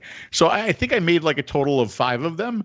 And if I showed you the inside, you would be completely disgusted because it's like the worst wiring and hot glue job in the world, but it does work. Now the thing's got it's got a very old chip. You don't adjust it in wattage. You adjust it in voltage. There's no up and down button. There's just a dial. And I started using it as I am using it with a Zlide and the new super secret Z coil that we have coming out. And do you know how this device vapes to a current modern vape? Yeah, exactly the fucking same. Of course. Current hitting the coil for a long time that a volt is a volt is a volt. Yeah. Right. You can dress it up. You can make it prettier. You can put grips on it. You could put all these different fancy features in the menu. But a volt is a volt is a volt. Maybe that volt gets to the coil a little bit faster in some of the modern devices. But this ridiculous looking thing that is adjustable in voltage that I made in 2010. Vapes exactly and is just as satisfying as any device on the market today. So, I mean, those of you who are chasing the dragon looking for something that, is better. Sometimes if you got something and it's working and it's keeping you off of cigarettes, it's good enough, right? Absolutely. Michael DeHaan, can anyone recommend a single battery mod that has a pass-through? I am getting tired of not being able to vape while watching a vape show. There you go, my friend. The Chroma R 18650. You're gonna make me mad. Why? You made me mad. Why? It's not a pass through. Oh, that's not a pass through? I mean, you can vape it while you're charging, I should say. There you go. Okay. I'm sorry, so, Mr. Technical. Remember, folks, especially for those of you who are asking the question, yes. Right? It's something good to know. Yes. A pass through means you are vaping on the power supply that is coming through the device. Pass through. Okay. Very few devices, if any, had true pass-throughs. There were a couple, like there was an Inikin device that plugged into your car and you vaped off of your car's power. And I believe there was a device that you screwed into the 𝗶𝗵𝗆 that was a pass-through, and it was like a brick. The thing was huge, right? So that is a true pass-through. But there are a lot of devices, if not most devices on the market today, that you can vape while charging that is not a pass-through. Yes, they don't make them anymore. I used to have a silver bullet that took a pass-through battery. You just basically screwed it, the bottom of the mod, and then you just plugged it directly into the wall, and it gave you. But I'm trying to remember what that Inikin device was. That was you could plug it into either right? The buddy one. No, you could plug it into your car, or you could plug it into a socket, and it would work. Anyway, I'll figure it out and go out there. Yeah, but pretty much every mod that you use today, you can just plug it in and just vape it while it's charging. Is what I'm saying. If you want to watch a vape show and you don't run out of battery, there you go. You can do that. Or do that with the Chroma Z. Or Chroma Z. But he wants a battery replaceable, I'm assuming. So that's all right. Badnam says, it was the Inikin Yes. iTaste DRV. Let me put you on the big one. There. Yeah, that's the one. That's the one. Remember that thing? That is a true pass-through. You see, for a car. Yeah, but I think it had something as well too that you could plug into the wall. But yeah, see the 510 connection is just a wire. There's no battery to it. It goes straight and it pulls power out of that. That was pretty unique for the time. Yeah, didn't really catch on. Truckers, that would be a great product for truckers. All right, Badnam says, Dimitri, why are the consumers getting the short end of the stick for what the shop owners? Why should we take the blow, no pun intended, for something that the tobacco and alcohol agencies can rectify? Unfortunately, we talked about this. I don't know if it was the DP show or the Smoker show. And again, correct me if I'm wrong, Nick. You're here, and Phil. I think we have failed as an industry to be able to reach the consumers and organize them and educate them on a grand scale, for whatever reason. Money, publicity, organizational skills. every Tom, Dick, and Jerry that's come by and made an organization and took money or whatever. I feel like we're not organized, like the NRA, for example. Right? I'm just bringing this example. Don't gun freaks or the other side don't send me hate mail. But what I do know is that when the NRA has something coming out, every gun owner knows about it, right?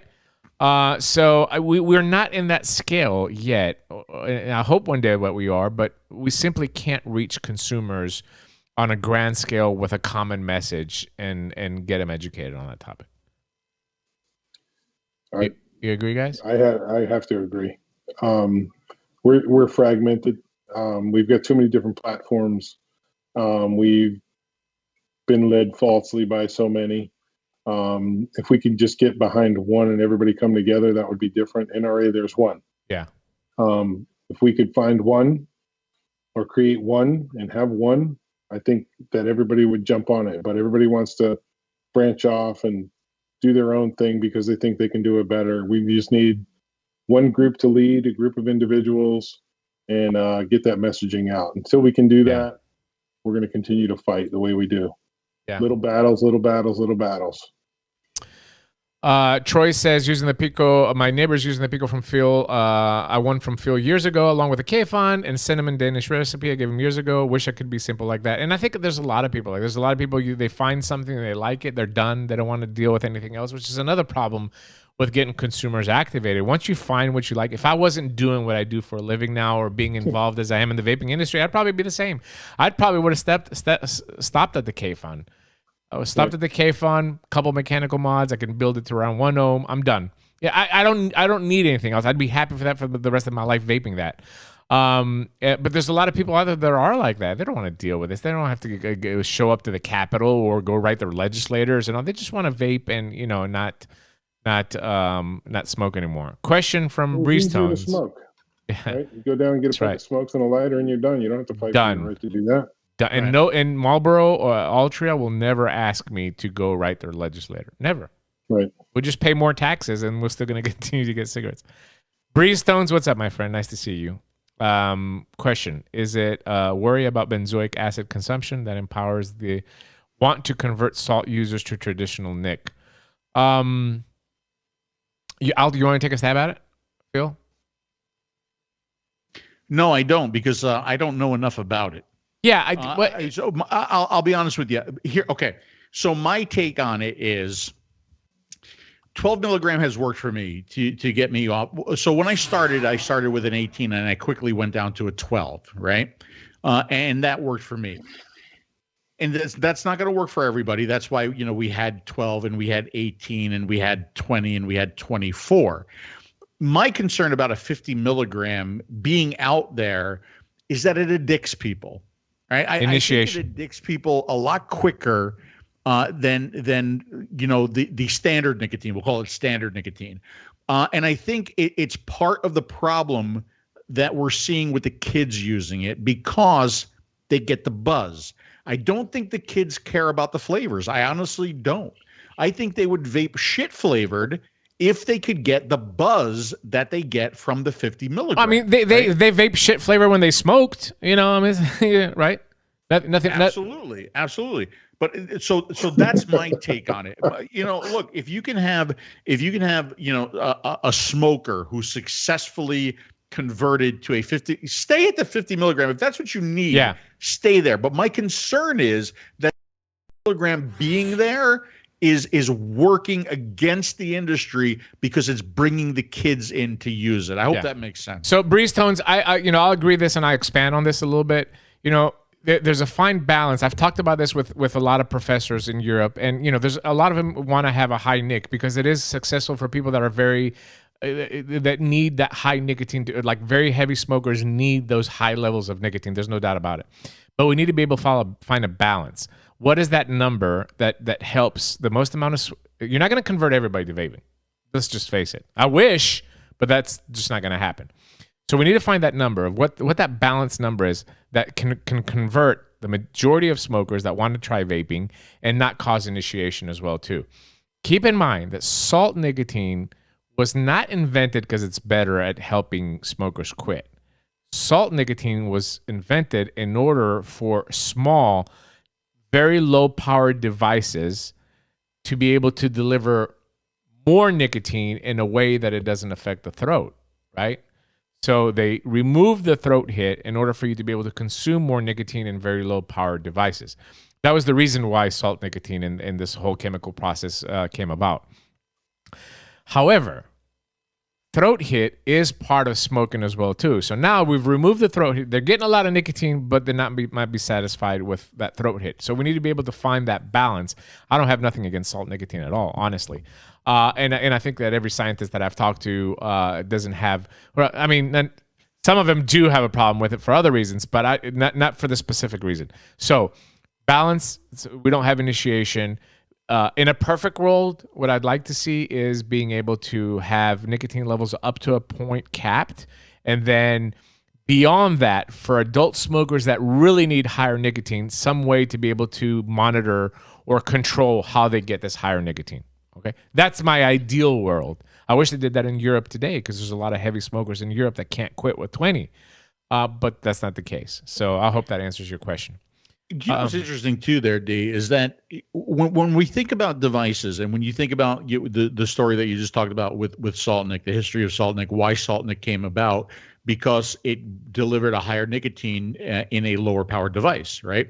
When you think about all of these small devices and all of the small pods, let's call them first generation, all of them were unsatisfying with a 12 milligram. They were all underpowered. They were all for that Salt Nic. Now, when you try the new small pods, the new small devices, the device that I just looked at today, the Neat, the Inikin Scepter, the UL Caliburn G, the Cocoa Prime, all of these things are incredibly satisfying, fully satisfying at a 12 milligram. They're not underpowered anymore. Yeah, they have definitely changed. Yeah, go ahead, Nick.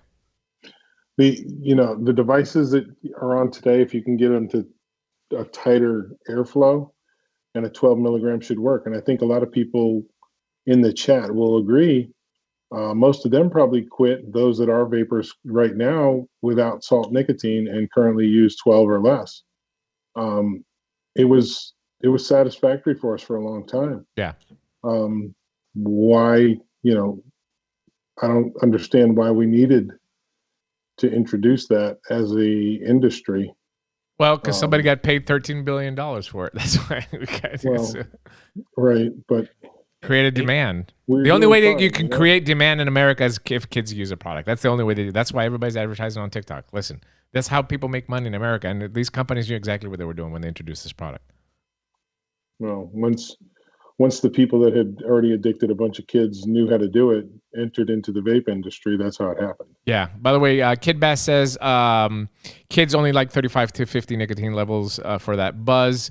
Mark Lane, former Arizona advocate, how you doing, Mark, says that he's talked to high school principals. Why do they use the devices? Number one, for cannabis THC. Number two, to get the buzz from the high nicotine. So, listen, I mean, we all know it. We know it.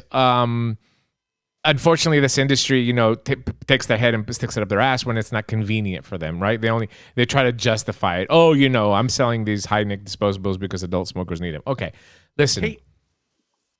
Yeah, what I'm trying to say is that we're just so the hypocrisy is just ridiculous. By the way, Melissa Simmons says, I don't really like throat hit. Perfect. So she's safe with Phil. I just want to put that out there. Go ahead, Nick. Absolutely. You're gonna say something, Phil? Also, like Larry's leaving now. Like Larry, you got 15 fucking minutes left. You can't stay up like another. No, it's timed. It's timed. At his age, it's all about timing. When his wife tells him to go to bed, he has to go to bed. I guess so. But there's another question that says here, 𝗵𝗵𝗶𝗹 says, you guys are showing me gaps in the system. I need to open up a shop that only sells 12, 18, 24 milligram of juice. I don't think that's the case, 𝗵𝗵𝗶𝗹. I think what most vape shops should do is what they were doing in the early days and have a variety of products, everything. There's so many vaping styles, varieties, flavors. You have to carry everything. The mistake that I think that most of the vape shops did in America is they followed the trend of the vapor.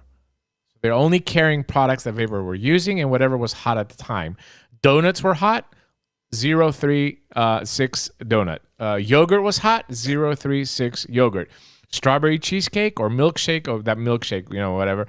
𝗂𝗵𝗃. That's what they were bringing in. And for the vapors, it was fantastic because there's the golden era vapor. We're paying $25 for a 30 meal. It was great. But quickly, even the vapors turned on that. They didn't want to be paying that kind of money, but it also turned away all these conversions going away. So, yeah, if I knew for certain that the FDA will approve vapor products on the market, if I knew for certain, me and Phil would open up shops just like that. We're actually talking about limited amount of hardware, variety of nicotine strengths, and make it like a 400 square foot Apple store for vaping, and vaping only, nothing else. But the uncertainty here in America is at least and I talked to the FDA, and I'm not confident. How about you put it there?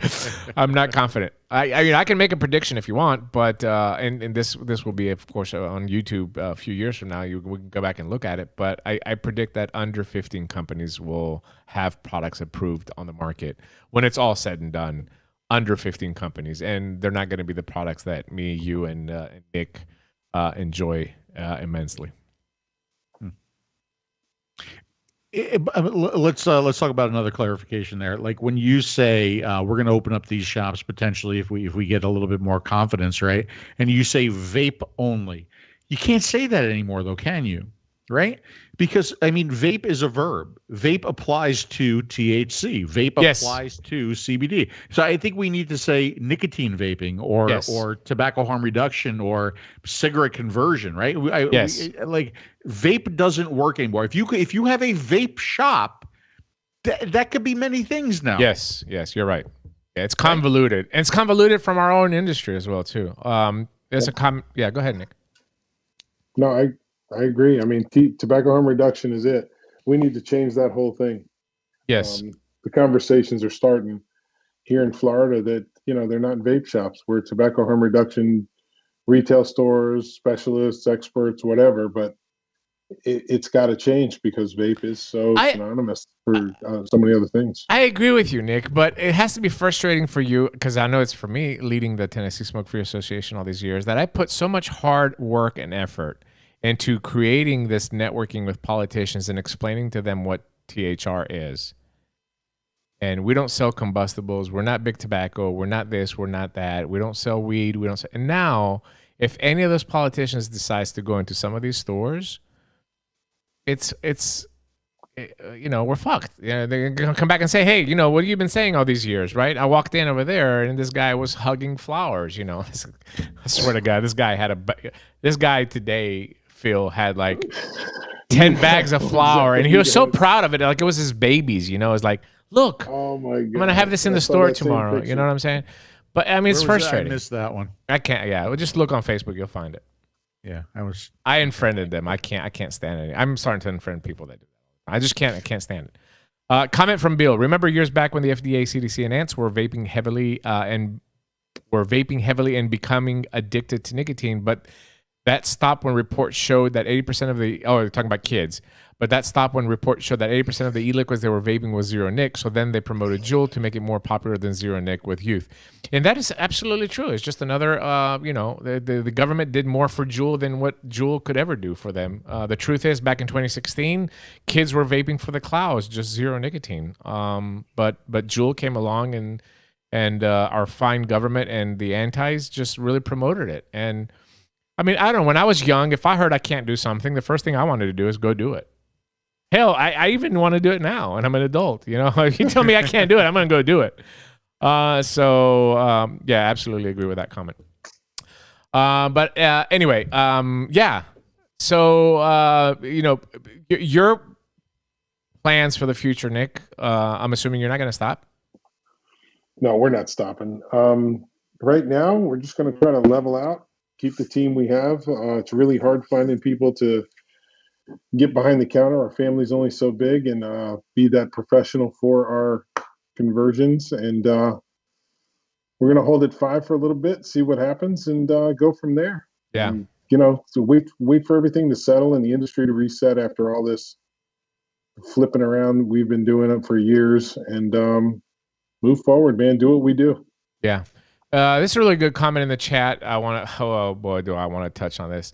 𝗵𝗶𝗃𝗂𝗃𝗂𝗃 says, I'm trying to figure out what that is. Bring back reliable power-only based devices that last more than a month, please. These new devices keep burning out within a month and are rated for 200 watts and being only used at 25 watts. Maybe I'm unlucky.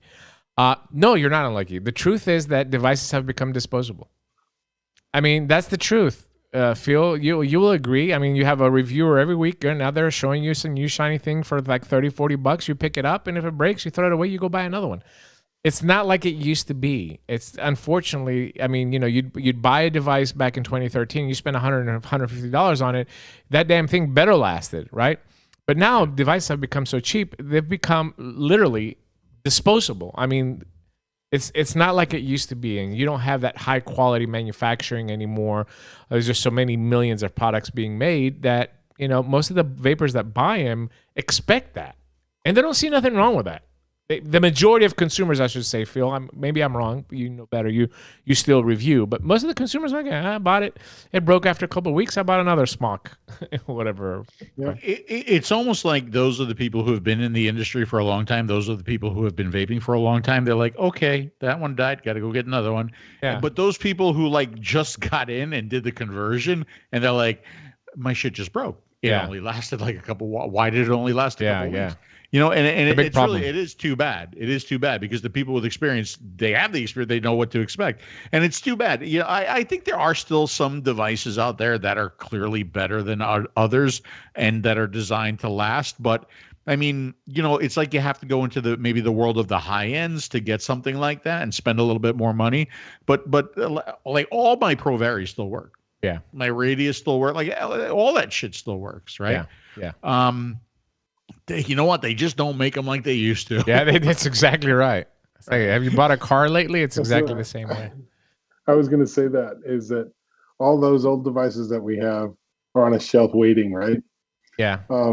Yeah, we try the new ones. We run around with them, but at the end of the day, when shit goes bad, the old ones are right in the back on the shelf, and you pull those out and smack the tank on it and fire up the K-Fun, and they still work. Yeah, and also look at the warranties. You know, I mean, a lot of people don't use the warranties because a lot of them don't honor it, but they should honor it. If there's a company that they put a warranty behind, one of the things that Phil and I pushed with Inikin for the last, God knows, 4 years was for them to extend the warranty. And when you buy an Inikin product, if you register on the website, your warranty is doubled, right? So that gives you 180 days. Something happens to the device, you can take it back. And the shop owner should, or if you bought it online, they should change it out. I mean, there's no doubt about it.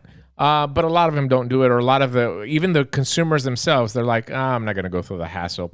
Just toss it and, you know, buy another, you know, junk. And that's generally what's been happening, and the reason why we've come into this. If more consumers got upset, you'd see a change. Can I ask a question to you, one Sure. of you guys or both? Sure. On devices. When you buy products online, do you feel, based on what you've had, whether it's personal feedback or from somebody else, that the product may be a lesser quality than what you get from a distro or in a retail store? Could that be? I mean, we've seen clones and stuff like that, but I don't really think that's the problem. I think it's like when third, fourth run type of stuff. Yeah, I think when a consumer buys a product online, a new consumer, and doesn't have the education on how to use it, there's a lot of user error. I mean, a lot of user error. So that contributes. These devices, they're electronic devices, just like a cell phone. If you misuse it, it's gonna break.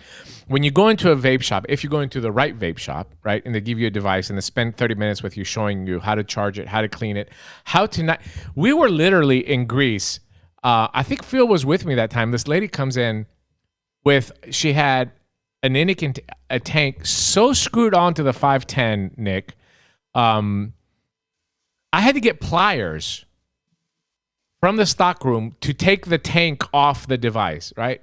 So I think that you run into that, Phil. I mean, I might be way off, but I think you run into that situation where somebody buys it online, they don't really know how to use it, and you run a lot of user errors as well too with online shopping. Well, you know what? It's not only when they buy it online, they don't know really how to use it, but a lot of times they buy it online and they get the wrong thing. because they see starter kit. Yeah. Right. Don't forget that too. Right. Yeah. And you know, starter kit does not mean sub-ohm tank with the 200-watt device. Yeah. That's not a starter kit. Yeah, absolutely. I go I ahead. was going toward more of a subpar quality kind of question. Yeah. I mean, there might be some online sellers that are not carrying authentic product. Yeah, I agree with that. Okay. And there's really nothing that you can do to, as a consumer, you're screwed. There's really nothing but in a store you have that ability to go walk into the store and say, hey, look, you know what though? I will say this. Nick. You know what could resolve that? And this is going to be a little touchy subject, but you know what could resolve that? Reviewers that actually do their jobs. Yeah, that's true. That's true too. Right? A reviewer who's willing to pick up a product and say, you know what, this feels like a cheap piece of shit. Yeah. You know, and I don't think you're gonna get that anymore. Yeah, I'm gonna bring up this website. And by the way, Element Vape, great website. They're still shipping and everything. But if I go to starter kits here, if I click view all starter kits, I'm gonna scroll down here. This is the Steam Crave Titan Advanced Combo RDTA starter kit. This is a 28 mil dual deck RTA, a rebuildable, with a brick basically attached on the bottom that does, I don't know, 7,000 gajillion watts or whatever it does. And this is listed under the starter kits. Right behind it is a pod. You know, look, I mean, so I can see if you're a consumer, you get confused, right? That, this looks bigger and better. I'm going to buy this, and then you buy it, and then you don't have the proper education on how to operate it. So yeah, that could pose a problem. I just asked that because I have people coming in, and I'm noticing it more and more where they purchase something online, and it seems to be faulty. Like you can tell when somebody misuses something. It's full of liquid, or the battery's in backwards, or the tank's screwed on too tight and it's pushed the positive pin up or down, or those types of things, or they've blown out the O-ring in the 510.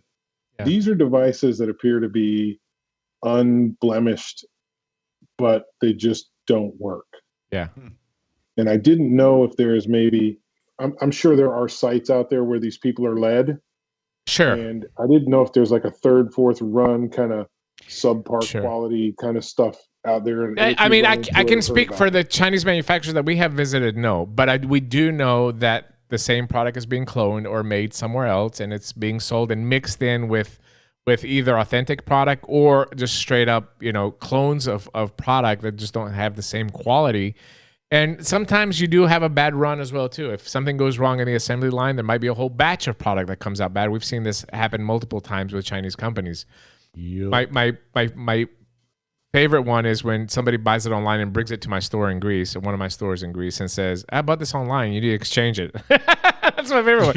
Yeah, that's my favorite one. But, if Chinese companies were so smart, and, I mean, they're making millions, so I guess they're smart. But if they were smarter, they would come up with a regional way of dealing with that. If you gave that customer service where somebody bought it somewhere else and you could exchange it, but you're going to make sure that company is going to reimburse you for it or exchange it for you. If we could do that, that would help vaping, number one.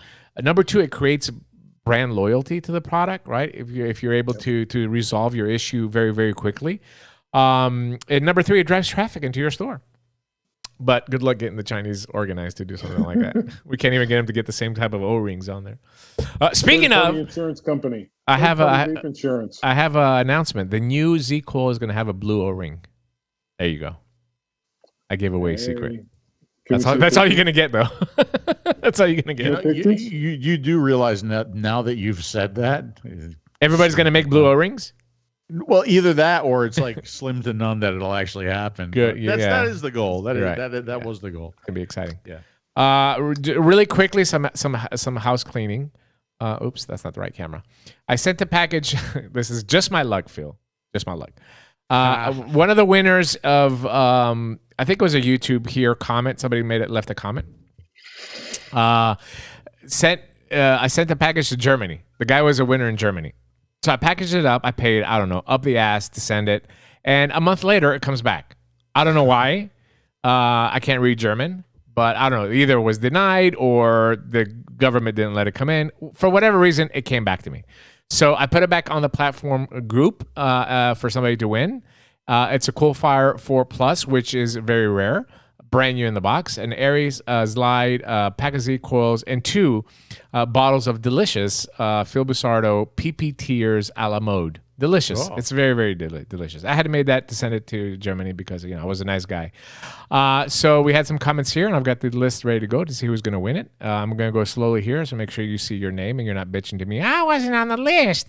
You didn't put me on the list. So I'm going to go slowly from the list here, and then we're going to draw it. And then our wonderful moderators, Craig and Marshall, are going to post the winner on the... By the way, if you're not in the platform group, come join in. It's a lot of fun. And we're going to give it away to Bridget Russell. Bridget, hey. That sounds really familiar. Doesn't Bridget Russell sound familiar? She lives in Argentina. No. Don't tell me that. Either Argentina or Australia or actually the planet Mars. One of the three, I guarantee you. Hey, what did you do for the German guy who got the shipment? I mean, nothing I can do. I did everything correctly. I didn't do nothing from it. I didn't hear back from him either. If you were good, you just fucking fly over there and hand it to him. Next time I go to Stuttgart, which is going to be next year, 2022, I will hand deliver some PP tears to him. How about that? I'll do that. Hey, Nick, I don't know if you know this, but you're not the Nick that was supposed to be on the show tonight. Oh, that's true.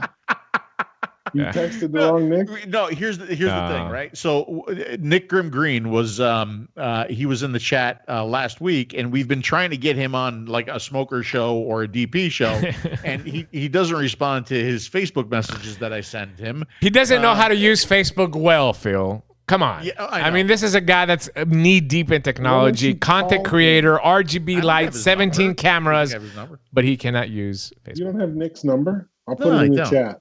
I don't think I have Nick's number. You know whose number I do have in here is Rip Trippers, but I don't think I have Nick's. He did say thank you for the gift card that I sent him last week. He finally saw the message. He said he loves me and he's thanking me for the gift card. And then I responded. He still hasn't seen the response. That was a week ago. So generally about 2 weeks, like there's a procedure. Putin has to approve, seeing the message, then it has to go through committee, and then you have to apply with a Pact Act and the ATF. And then in every individual state that you want to send a message to, you have to apply with them, make a report every month, and then you get the message through. That's the Nick, process. of course, we're kidding. We're kidding about you not being the correct Nick tonight, but we're not kidding about trying to get him on the show. Yeah, we want to have Nick on the show. I want to ask him tons of questions, especially for where we are today. But maybe one day he will. But we had the second best. We had Nick Orlando on, so that was. What's fun? Like, is Orlando your real last name? Yes, of course. I'm in witness protection. Been for years. Of course, it's his real name. Yeah. No, what kind of question is that? When I first met Nick, my real name is Josh Williams. I figure I'll come out tonight.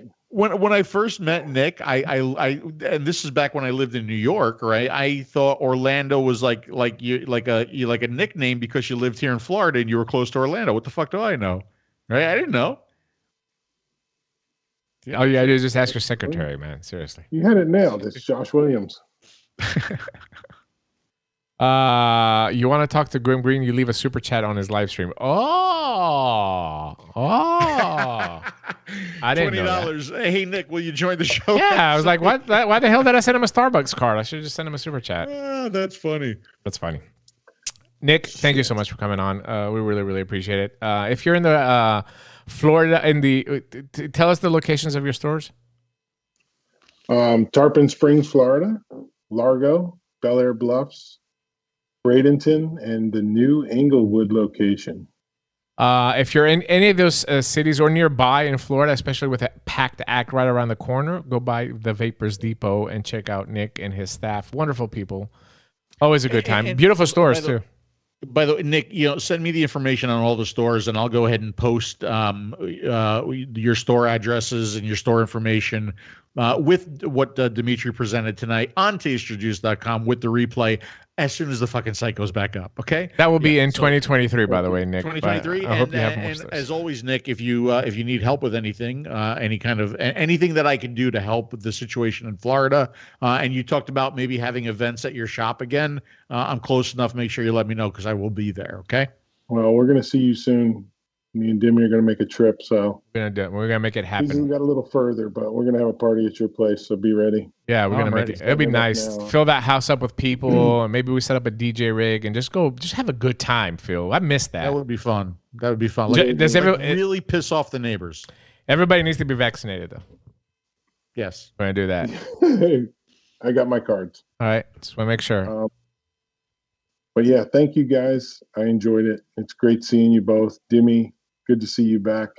Thanks. I'm getting there. You put a good scare in all of us, so it's good to see you, man.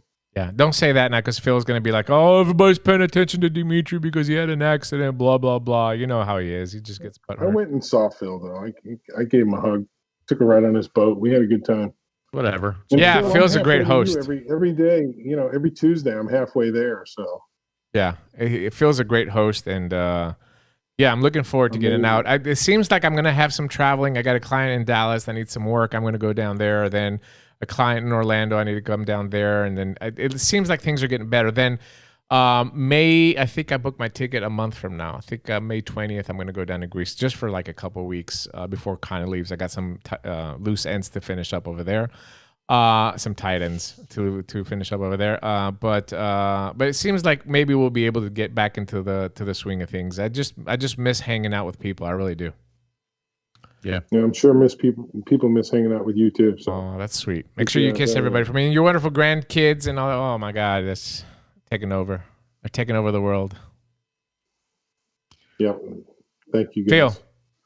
Thank you, Nick. Thanks for joining us. I know it was kind of last minute, but I do appreciate you coming on the show and sharing some of your insight into the vaping industry, especially from both an advocate and a shop owner's perspective. So we certainly appreciate that. Everybody who joined the show with us tonight in the chat or is just watching, we appreciate you being here as well. Remember, I am a 51-year-old. I have been a vapor since 2009. There's absolutely nothing wrong. I've never had an adverse effect from vaping. If you are a smoker and you've tried all of the standard cessation methods and they haven't worked for you and you don't want to be a smoker anymore, maybe you want to feel a little bit better, maybe you want to try to live a little bit longer, please give vaping a try because it does work. Very well said, Phil. And I'm the same way. I'm not as old as Phil, but I feel great. Been vaping for 10 years. And yeah, that's what the Smoker Show is about. Real life stories, data, science, news, anything that we can bring you to keep you engaged or at least try to change your mind of what the product is and give it a shot. It could save your life. I know it for certainly it saved mine. We'll be back next Tuesday. We'll try to get all these shows in before I go to Greece since we're going to have a couple of weeks break. So possibly Grim Green will be the guest. I'm a betting man. I'm not betting on it, but but we'll come back and we'll do a DP show next Tuesday, if it's just me and Phil drinking again, because that was a lot of fun. All right. Have a wonderful evening. Please like and share this video. Give it a thumbs up. It really helps the algorithms in YouTube, and have a wonderful evening.